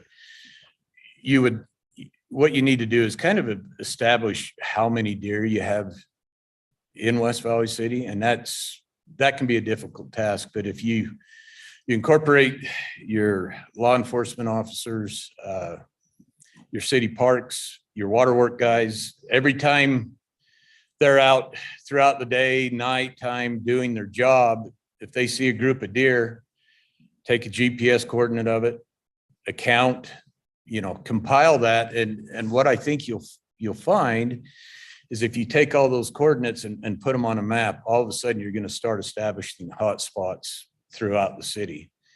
So those hot spots is where I would recommend that you would want to start concentrating efforts. The other misconception about the program is people think that they get envisions, especially if you bring up the archery part of it, is they envision a bunch of guys in pickup trucks running through town, flinging arrows, you know, and I've heard that a lot from concerned citizens and that's not going to happen. And if somebody has a herd of deer on their property and they don't want to enroll in the program, or they don't want those deer on their property removed, they do not have to participate. You know, we're not going to say, well, you got a group of deer there, we're going to come and kill them. That's not how the program works. It'll be from citizens that said, I've had enough. And that's where you would like to concentrate your efforts. Yeah, for me, I was thinking it would only be complaint based. And so Yeah, and as the word gets out, and one of the requirements to, when you apply for the COR is, or once you receive the COR, but before we approve the plan, is that you will have to hold a public meeting for feedback. And then that's more than likely when this room's gonna be packed, and really quickly, you'll learn where the majority of the people are.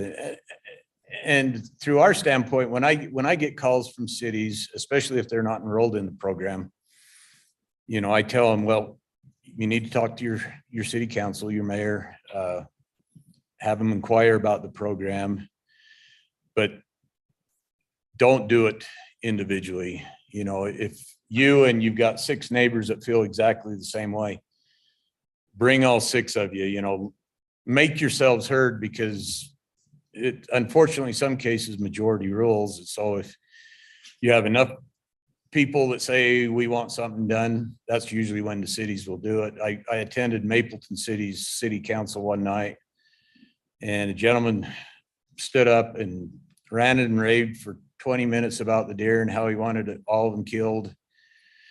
He sat down, and the mayor asked if there was any other comments, and nobody stood up. And he says, well, I don't think it's that big of an issue, and on to the next. So, you know, it can be tough.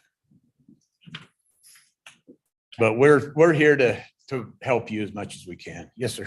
Yeah, I've got it, and I apologize. No, you're fine. I got a number of questions. Okay. I'm kind of playing catch up here. I knew this had become an issue, but I didn't know that we'd already gone out and live trapped and then euthanized and donated a couple of deer. Who exactly did that? You guys did that? Yes, we did. Okay, all right. So Yes. it wasn't our own No. resident. or- No, it was strictly something that Jayla had worked out with and said that we will come in and do this one-time deal. Gotcha.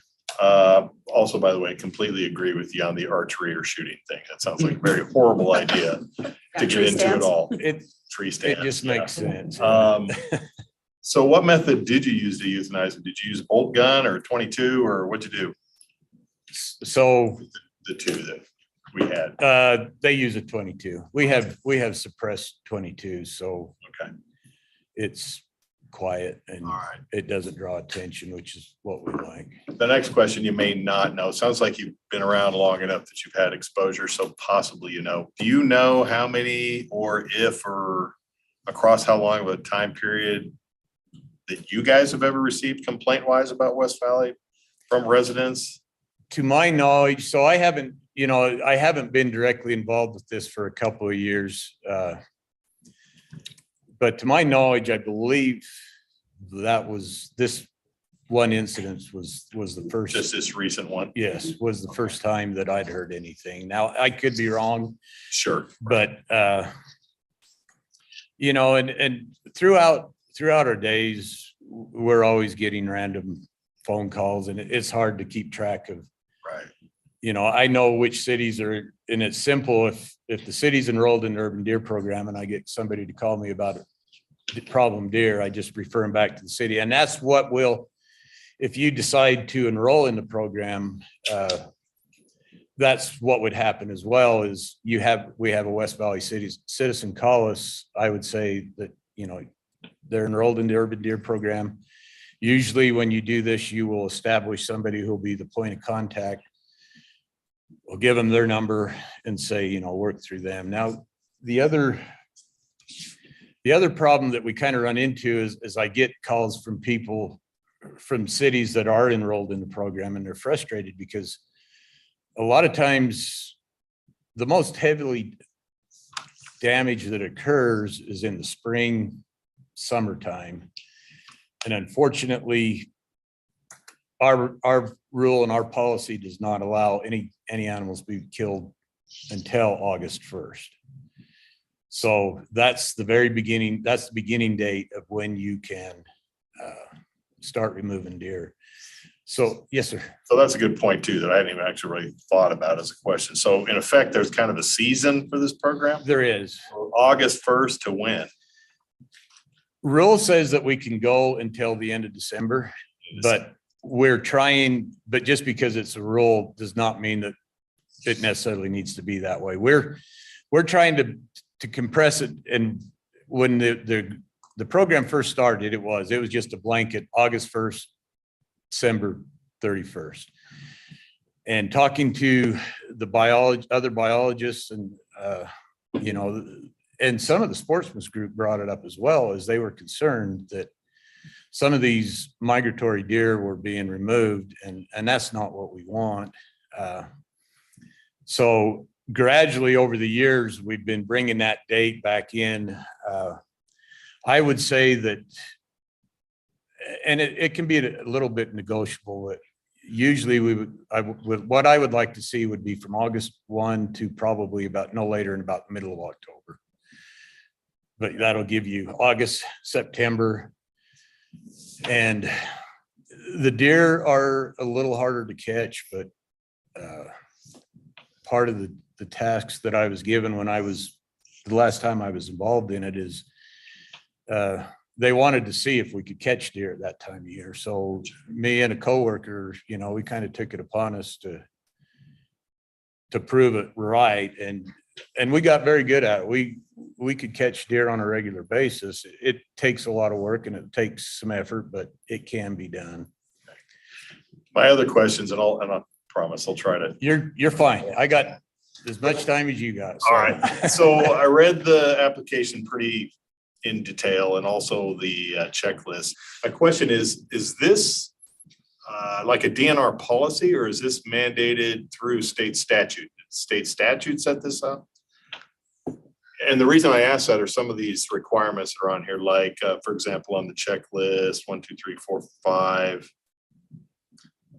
City will assume full responsibility for all costs, all planning, all operating, all implementing, and for the acts and omissions of its officers, employees, agents, contractors, everybody. And implementing its urban deer control plan and undertaking the activities authorized thereunder. What I'm really trying to figure out here is what exactly does that mean? Who are we? Good question. Who are we giving or taking responsibility for? I mean, obviously I'll go back and ask my lawyers, but I was just curious. Yeah. And I think, honestly, and if I'm wrong, I'll find out and I'll correct myself. But I think this was, so in the beginning, we're going back to the beginning again. When the city signed up, they had two options. It was either trap and relocate or euthanize, you know, and at the beginning of it, it's only been in the last couple of years that cities have gone to trapping, but up until that time, the majority of it was for archery equipment. So I think, and this process had to go through the legislation, you know, it had to be approved, and then it was sent back to the DNR, the Division of Wildlife, and finalized and everything. But I believe the intent of all that legalese, if you want, is they were trying to protect themselves from the liability of archery. Sure, which I understand that. Yes. My big issue is I'm taking on that liability. Right. So, okay, so. And that's part of, if you know, that's why part of the reason is the city's required to have $1 million bond.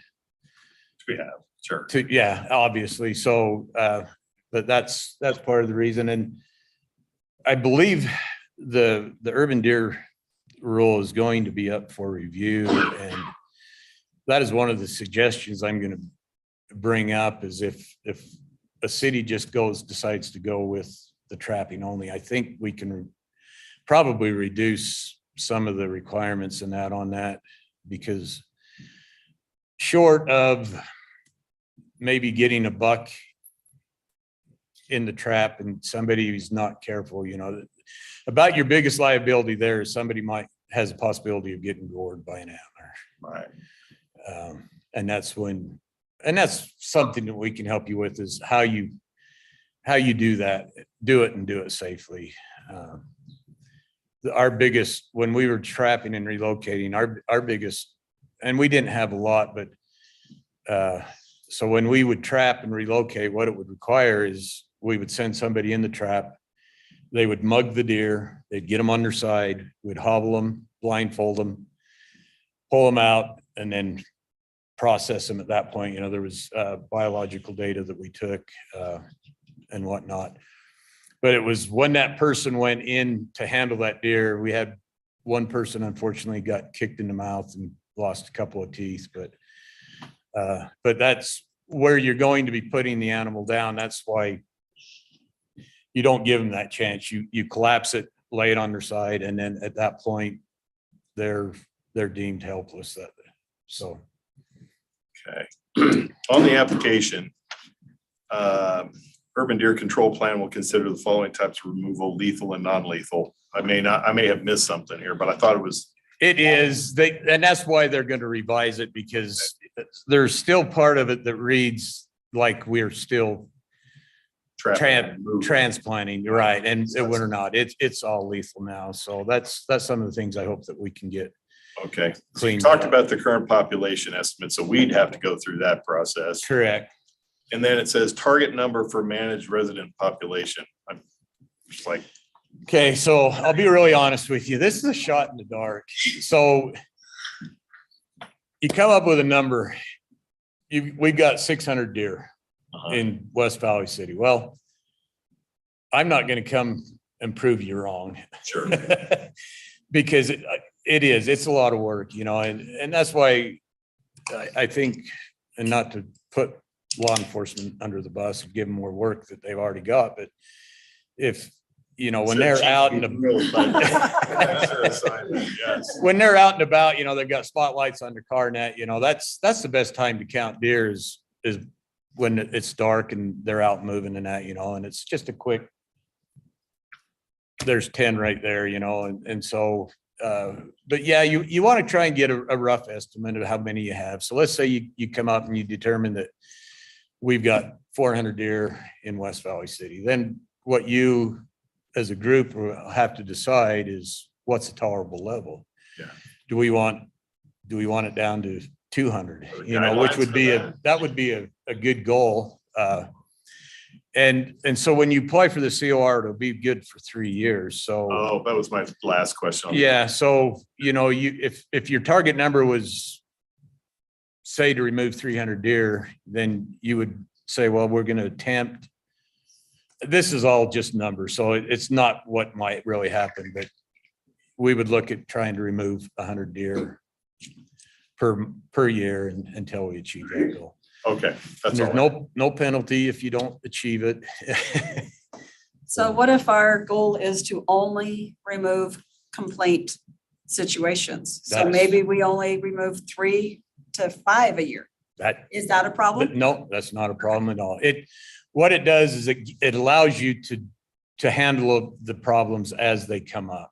So yeah, you know, one year you might get 1 or 2 complaints and that's it. And then we're removed and everybody's happy. The next year, let's say we have a really bad winter, which we could really use, but maybe, you know, an early winter, you know, so 1st of September, we get pounded on the snow and then all of a sudden we've got deer that are piling up and you might get a dozen complaints. But yeah, by being enrolled in the program, it allows you to run it how you want to run it. And if you want to run it on complaint only, that's perfectly fine. Well, we could put even further restrictions, complaint only, they've been in your yard more than 1 year or so many months, they're not migrating back and forth. They're gonna like send us a card. Well, no, I'm pretty sure the resident will let us know how long they've been there. How does the resident know what one deer is, what the other one is? Oh, you can't tell a It's not difference? like a calico cat. Yeah, it is. No. You can tell. I've hunted deer. The other thing you could look at addressing with your city is, you know, a lot of people that I talk to that complain about deer is they call up, they're hot under the collar, they're mad. They call up their what? Sorry? Hot under the collar. Oh, when they call, right? Yeah, when they call me, I'm sorry, I got kind of an accent. But they'll say, you know, I've been dealing with these for 15 years. I'm fed up with them. And part of the thing that I try and do, especially for residents that aren't enrolled in the program, is having them look at ways to mitigate those problems, you know, with fencing, whatnot. Fencing is the biggest thing, especially if you have a resident that's got a garden.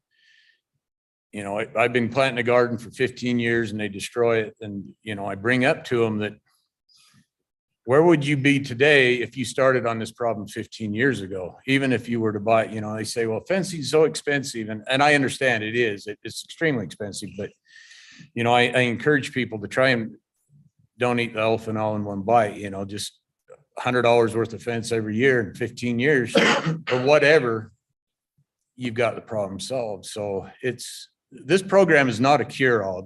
You're still going to have deer problems.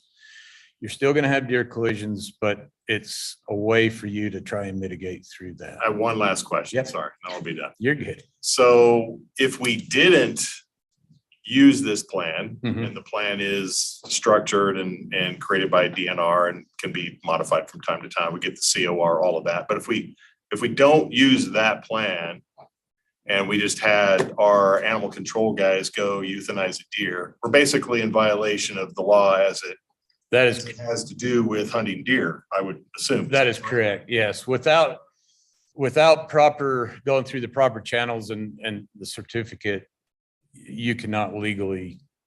The only exception to that rule is if you have an injured animal or something like that. Okay. A lot of times the cities will have their officers do that, but okay. Just to go out and pop a couple deer, no, that's not allowed. Okay. Thank you. Bored you enough? Okay. It's interesting. Okay. Any other questions or? None. And I believe Nicole has. I'm just making sure nobody on Zoom has a question. Okay. Sorry. I believe Nicole, I've been corresponding through email with her. So if some other questions arise, or if you decide to go farther, then we can meet again and work through the application process. And Okay. all right. Thank Okay. you so much. Thank you for your time. Information was very well presented. Thank you. Thank you. All right, we'll now move on to our ranked choice voting, and Mr. Pyle and Ms. Koenig, you're gonna take care of that. All right, let's turn right over to Nicole. Thanks. Hey. Oh, wait a So, minute, sorry. I should introduce, she's done a lot of work on this and for a long time, and she's worked with a lot of different cities gathering this information. So I know she's tried to summarize it as briefly as she can for you, but she's become something of an expert here, I would say at least. thank you. So, as you recall, the council had requested some additional information in strategic plan meeting about how cities in Salt Lake County experienced ranked choice voting this last election cycle. So I sent a memo at the end of January that just kind of detailed how cities felt and how their experience went. As you can see from the memo, that the responses range from, hey, we liked it, to, hey, we really didn't like it. And then some people were somewhere in the middle. So I have just a quick little presentation that's just kind of a recap of what ranked choice voting actually is, how it works. And then I was just going to highlight a couple of cities and some of their results. So this first slide, sorry, let me see if I can get it, just kind of gives a history about the program. So the legislature approved a pilot project in 2018 that allowed cities to utilize the instant runoff voting, which is also called ranked choice voting. Actually, many counties actually opposed the bill, but and so in 2019, the only county that was able to provide ranked choice voting was Utah County. And in Utah County, only 2 cities participated, which were Vineyard and Payson. So it was a little difficult for us to relate to how well it would work, since their population is so much smaller than what ours is. But then in 2020, Salt Lake County actually purchased some new equipment that would allow cities here in the county to participate in the program if they wanted to. So that was basically in 2021 that first became available. So what exactly is it? Basically, voters are able to rank candidates in order of their preference. So from their favorite candidate to their least favorite candidate. Everyone's first choice votes are counted. And if no candidate receives a majority after that first tally, which is defined in the code as just over 50%, so like 50.01%, The candidate with the lowest amount of votes is eliminated, and then the voters' vote goes to the second favorite candidate. And this process continues until a single candidate gets over that 50% threshold. So this is a little video that I think maybe can explain that a little better, if I can get it to pull up.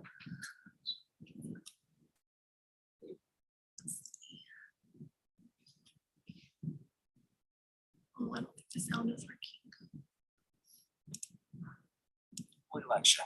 Can you hear that? Ranked choice voting is different from traditional voting in that you rank the candidates on the ballot from your favorite to least favorite. Check it out. Let's say we're voting for one open spot on city council. The candidates are blue, green, orange, red, and yellow. This first column is one voter's ballot. Their first choice is blue, second green, third red, fourth yellow, and fifth orange. The second column represents a different voter's choices. Their first choice is red, second yellow, third blue, fourth green, and fifth orange.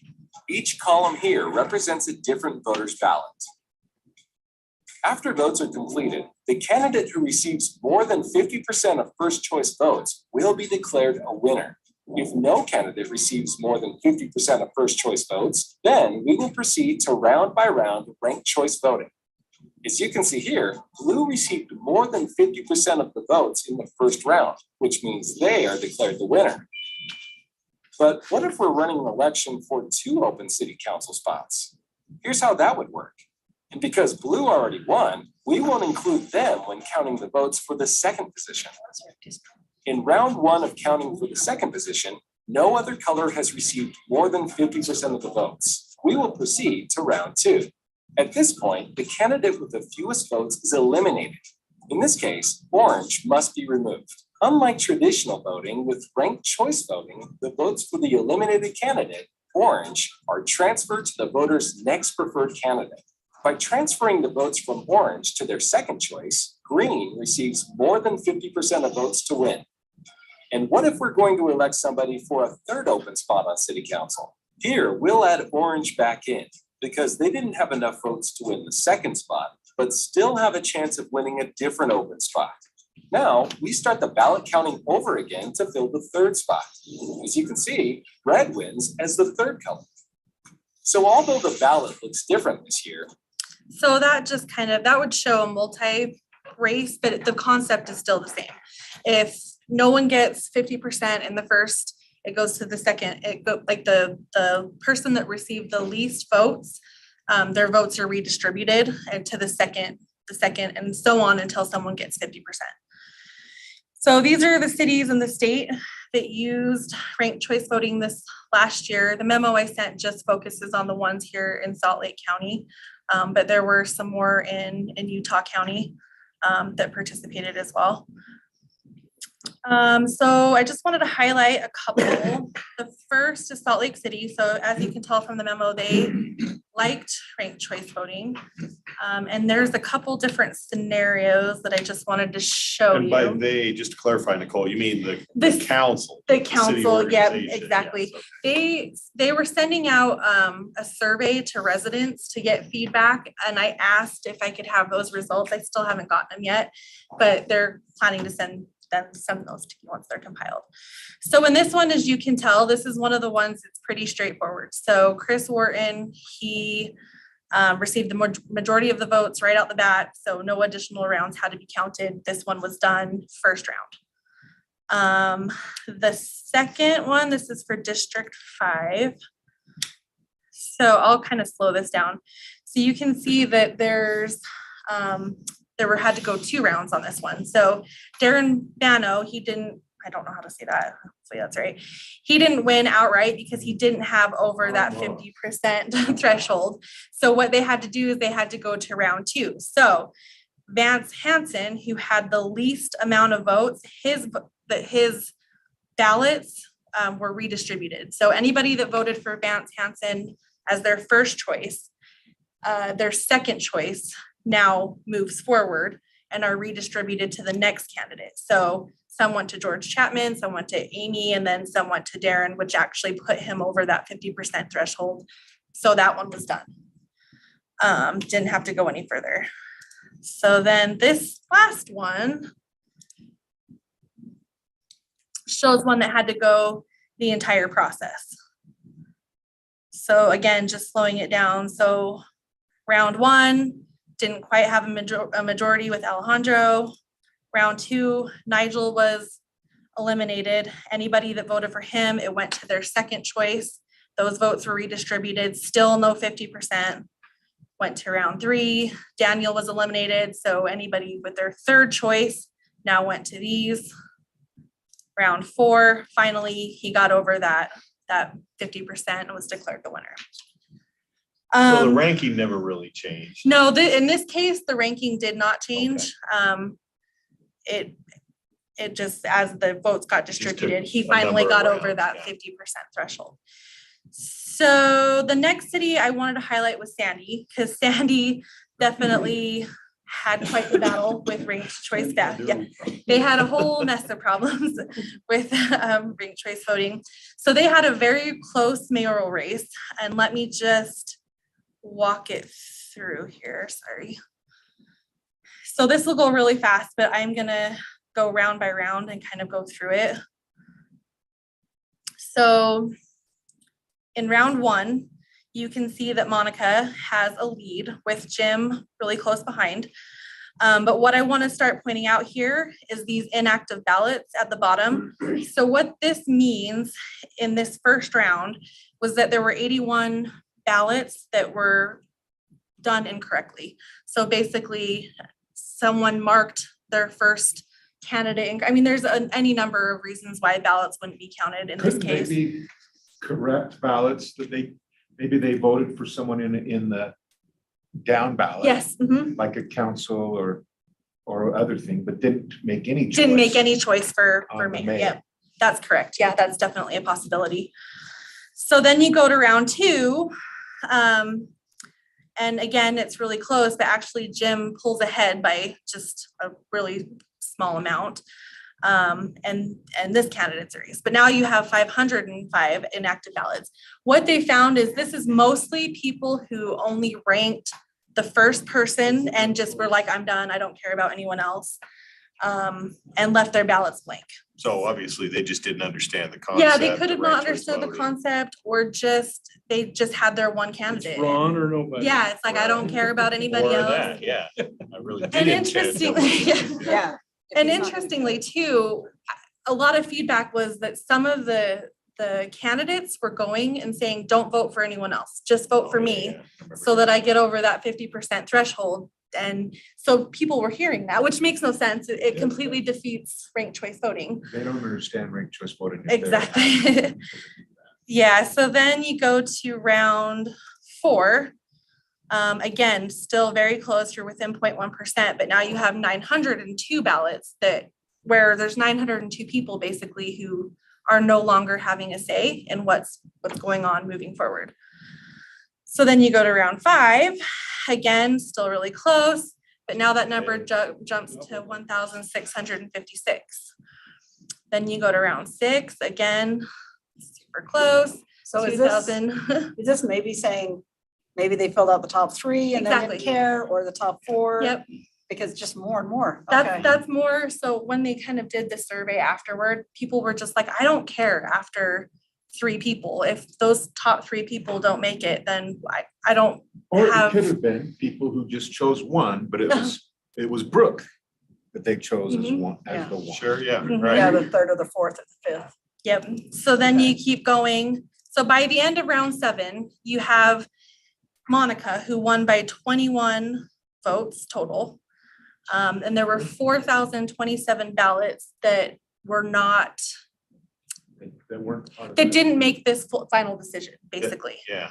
So, I guess, so here's where things get a little tricky. So after this, a lot of people were starting to call and say, hey, wait a second, if I would have known that it was gonna come down to this, I certainly would have had a say between these 2 candidates. And it's easy to say that the outcome would have been, could have been significantly different. Yeah. Especially if you tally those 4,000. So, it was a combination of people maybe not understanding that it could potentially come down to this, or people just not caring. I mean, that was one of the things that a lot of cities got feedback on was I don't have the time to research 10 people for a general election, whereas I like to see it, you know, pared down from a primary. And then I have 2 candidates. I mean, but you have both sides to it. Some people liked having the flexibility. So in the end, nobody won a majority. She did. So Monica did barely. No, because there's 50.1. 4,000 people who didn't get Yeah. counted. Oh, yeah. There's 20,000 So when votes, you look at right? it, yeah, so when you look at it 20.1. that way, so basically what happened here though was the council was like, wow, 21 votes. We don't trust that this is accurate. So they requested a recount. Right, sure. Sandy City Recorder and their city attorney looked at it and they were like, yeah, based on the formula in the code, we feel like this qualifies for a recount. Salt Lake County looked at it and they interpreted the code and they said, no, it doesn't count as a recount. Lieutenant Governor's office looked at it and they came up with a whole other formula and they were like, nope, that we still don't think it counts, but we're not really sure. We see both of your sides, but we have a third perspective. So at the time of the canvass, which was 2 weeks after the election, Sandy City Council was basically like, yeah, we don't feel comfortable certifying these results because I mean, that's just too close of a threshold, 21 votes. So they put it off for another 2 weeks. And in the middle, everyone was kind of looking through it. And finally, the Lieutenant Governor's office said, look, we really think these results are accurate. We're done. You should trust that this is true. So they accepted it and eventually approved it. But like when you look at it, there were 21. I don't know what happened to my screen. It just went to the end of your. Oh, the end of my slide. There we go. Right. Okay, so there were 21,000 votes cast. And of that, the mayor won with only 8,700 people actually voting Their for vote her. counting for her. Yeah, so Oh. they're struggling with that they have a mayor that's representing an entire city, but doesn't really have the majority. Voted in on a plurality, Yes. not a majority. Yeah, so needless to say, they got a lot of negative feedback from the community.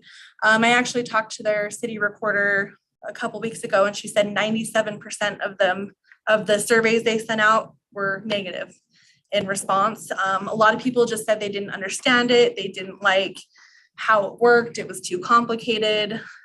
They were unhappy with the outcome. But then you have, Salt Lake City and Mill Creek who it was really straightforward and they didn't struggle. But it seems like on the closer races, that's where the struggle really comes into play.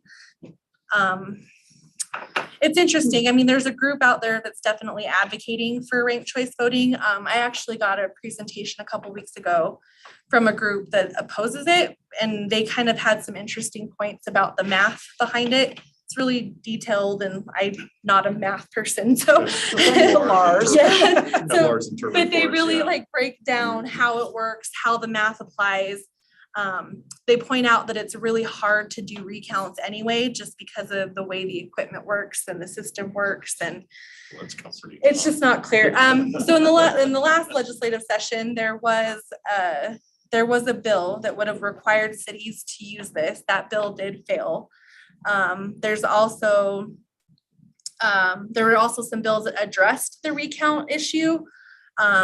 It's still not clear if that'll resolve some of those concerns or not.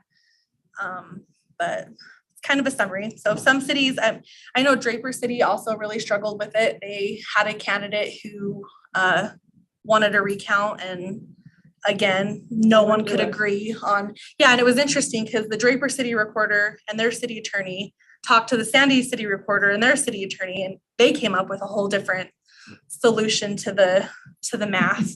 So it was just really unclear. When it worked, it worked smooth, but when it didn't, it definitely was rough. So I've got a grandson with a PhD in graph theory. oh, yeah. Maybe He could probably figure it out. Yeah, some of the math behind it was really interesting, just when you really look at it.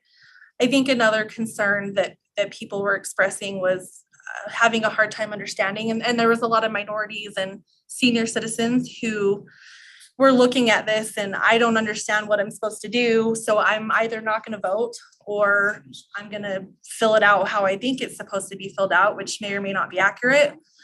And they don't know. They send in their ballot and it may be filled out wrong, but they don't ever get feedback saying, hey, your ballot was filled out wrong.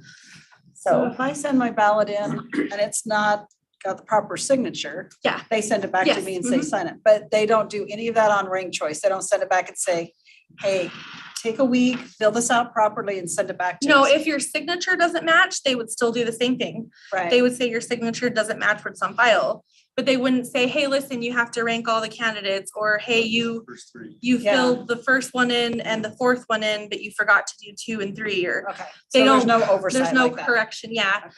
I think too, with it being the first time, a lot of cities I talked to really struggled with getting support from the county and also from the lieutenant governor's office.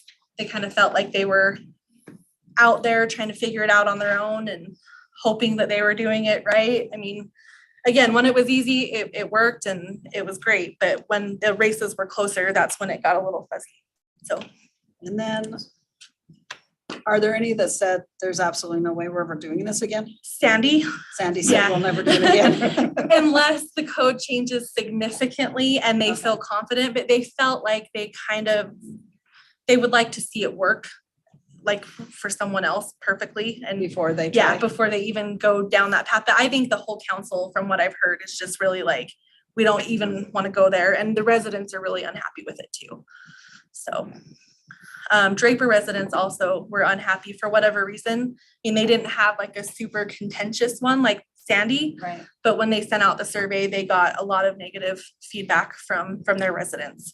So Was 21,000 cast in Sandy Mhm. similar to previous elections? no, so most, and I don't know if it's related to ranked choice voting, but a lot of voter turnout decreased in this In the ranked election year choice? in the ranked choice, and they don't know why. I mean, there's no explanation. It could be that they struggled.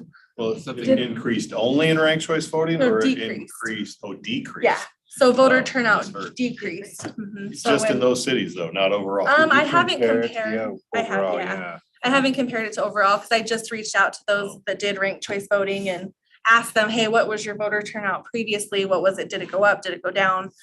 And in most cases, it did decrease. So do you remember if ours increased or decreased or stayed about even? It was about even. I think Was it it? increased a little bit. Yeah, I was gonna say, I thought it went up a little bit, but maybe Okay. it was that close. It was close. Increase Okay. with the Mail-in ballots. Yes, oh yeah, significantly, yeah, Significantly over Oh, that. yeah. yeah. Okay, so if we're staying about the same, our citizens, so it wasn't like, oh, it's a year I don't want to vote. They did what was pretty much consistent, but other cities found it decrease. Mhm. There's I no. wonder if they just like looked at the ballot and said, this is really complicated. I'm Yeah. either not gonna do it or I'll think about it or I'll get back to it later. And Well, and sometimes voter turnout differs, like mayoral years versus Right. other years. So Right. there's a lot of components to look at about why it may have decreased or increased. And Sandy's was a mayor. yeah, Everybody was yeah, a mayor that except was it. Salt Lake, Ogden. yeah. Maybe one or two other cities. One of the Everybody things else too that votes. ranked choice voting pushes is that it saves money because you don't have to have a primary, which was the Yes. case. It was the case in some Yeah. of them, but they had to do so much voter education, pamphlets, Salt Lake City in particular did a lot. They did, radio ads, news stuff, newspaper. They really pushed it. So the savings were a little bit of a Not struggle. really- Not really. a Yeah, savings. this year, maybe moving forward, they would be, Right. since voters are educated, but If they come to a decision on a recount, yeah. that would be another cost. Yeah. too. Well, in Oh, Sandy City, the recorder told me, she was like, yeah, I think we kind of got a steal with this one, because she said, I'm pretty sure the county will raise the cost for it the next time around, just knowing that Oh, the headache? there could be, some like costs that they just didn't anticipate, so. Not that we know that yet, we won't know that until we get our contract quotes next year, but she's guessing that it will increase.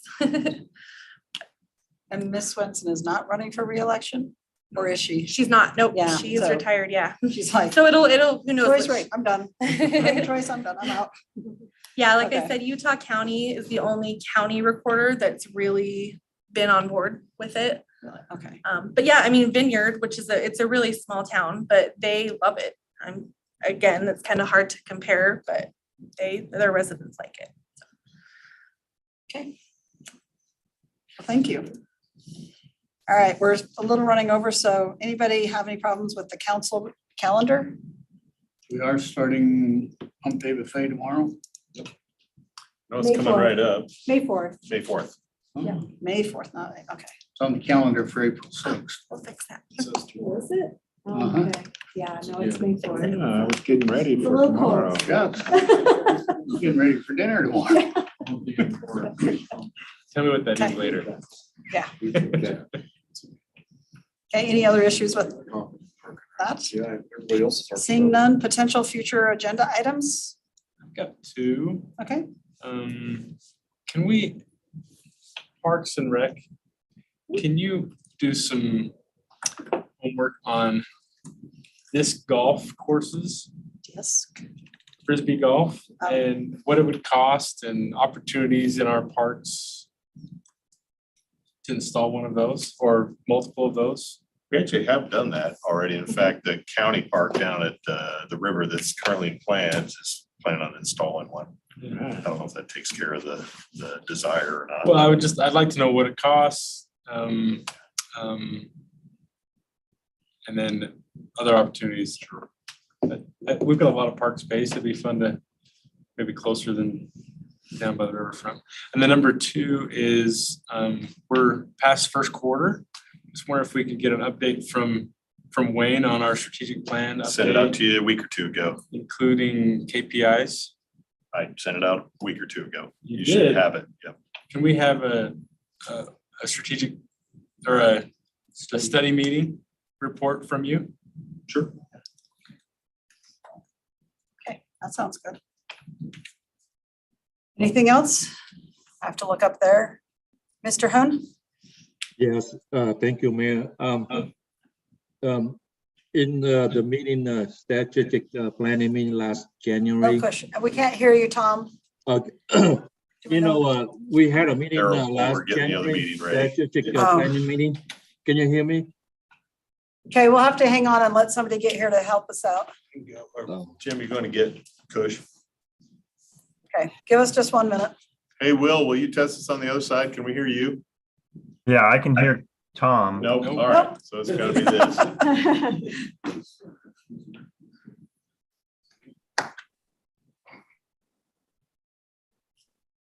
I believe the pinwheel people are still out front, but I'm trying to double check. Okay. Yeah, sorry. It's an action-packed night. Oh. That might be the problem. Hold on. Well, actually, I'll just have to sign in here, probably. When I logged into Well, the it's just computer that- in there, it actually signed out here. Oh, It automatically ran Zoom, which I didn't plan on. So you could run, Looks like you it's could still hear running. Tom and Will in there. Oh, could-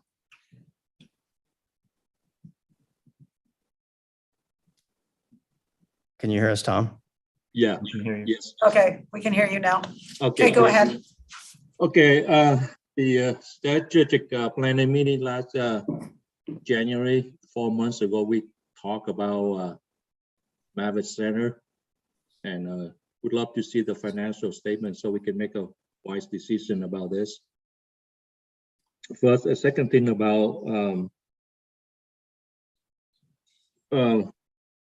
we received a letter from you on March 30, 2022, that means a few days ago, about the property tax. And one of the sentences in here, you mentioned about 100% assessment is basically is commercial properties.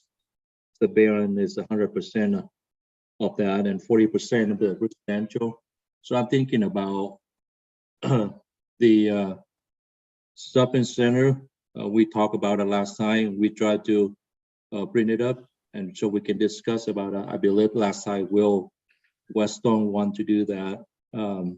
So we have not seen that one yet too. So that if you can help us out for two items right there, Maverick Center with the financial statement, so we can make a wise decision about it. Second one is the land owner under 1 acre lot. I think we try to basically to utilize every avenue we have, so we can do something, we can save money, we can do something, because the budget is you send it out, I think it's gonna cost us some money here there. So I would love to see something like that. We can discuss at our study meeting. That's what I have for it. So was that for me, Tom, or just generally? Yeah, I think for you. Well, I appreciate both the inquiries on the strategic plan. I'm working on it as fast as I can. Obviously, we got a lot going on right now here in the budget, and we just got done with strategic plan at the end of January. In the strategic plan report that I sent out to you a week or two ago, you'll notice that there are a number of items that are already completed. There are also a number of items that are scheduled for presentation to you. There are also a number of items that you don't have fulfilled yet because we're still working on them. I do actually have the numbers on the enterprise entities. I just haven't written up a memo to accompany it. So when we schedule that for communications item here upcoming, I'll give you the update on all, I think it's 17 items. Oh, okay. And I know we would love to have every single council member in a study meeting so we can discuss that. So maybe find the right size for everybody there. I know it's Scott Harmon gonna go to England here soon in this month. So maybe Yeah, I'm going to England. Oh, when? 26th, I'll miss the 26th. It's not a complicated update. I can just put what I Yeah. sent to you guys on the schedule even next week, and I'll just run down the list. This is where we are. Okay. Okay, good. All right, thank you. So Councilman Whitstone? Yeah, I'll be real quick. I just had a request come in a couple of weeks ago from the assistant principal at Hunter High School.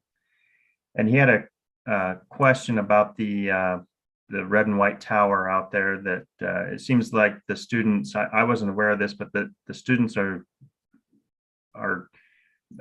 using that landmark as a rallying call, I guess, or it's becoming a focus point for the students that live around there. Anyway, there was a request on whether or not, and I don't know the jurisdiction and who has the authority. I think it's an ATK water tower, but there was a request to see what would it take to put an H on there that lights up for football games and what have you. Again, I don't know how that authority would work or who would make that approval, but I promised I would bring it up. Well, I'll get you a little finer level of detail, but I can tell you who owns it. It's under the jurisdiction of the Navy within ATK or whoever they are now's property. We have had discussions with them a number of years ago about what are you going to do with the tower? How could we preserve it? What kind of use could it have? And as with most things, you would imagine, access will be very restricted and doing anything with it would be very expensive. Like, for example, just repainting and reconditioning the thing. I want to say it was something on the order of $1 million. I can't remember if that number is actually correct or not. Anyway, I'll go back and see if we can find out or get a contact that would ask the question about the age, but I don't know how much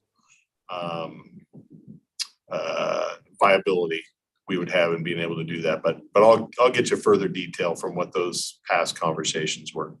Okay, I appreciate it. I didn't know the feasibility of that, but I was at the school last week and there were a lot of students that have a t-shirt with it on their t-shirt. They're using it as a landmark. So yeah, when we had those conversations originally with them, it was sort of geared to the idea of we'd like to see it stay around. It is a landmark. And their, of course, question was, well, who's going to own it and pay for it and maintain it? I don't know if we ever got any further down the road than that with that conversation. Does it still operate? Do we know? Still have water in I don't it? think it has water in it. I don't think they actually use it. But I'd have to go back and double check that too. Okay, that's an interesting one. Okay, thank you. Any council reports? I did receive some communication from the mosquito abatement district with some newspaper articles. I'll just send them over to Sam and let him do what he needs to do with them. Okay, I had a great event. I attended a great event at the Shakespeare Festival at our Performing Arts Centers. I'll stop there. Okay. It was great. it was successful. Good. Nobody online and nothing else? Okay. We will now go out front and plant pinwheels for the Child Abuse Prevention Month. So let's put 15 minutes and then we'll start our regular meeting at 7:05. Now I just need a motion to adjourn this meeting. And all in favor, please say aye. All right. Aye. Okay.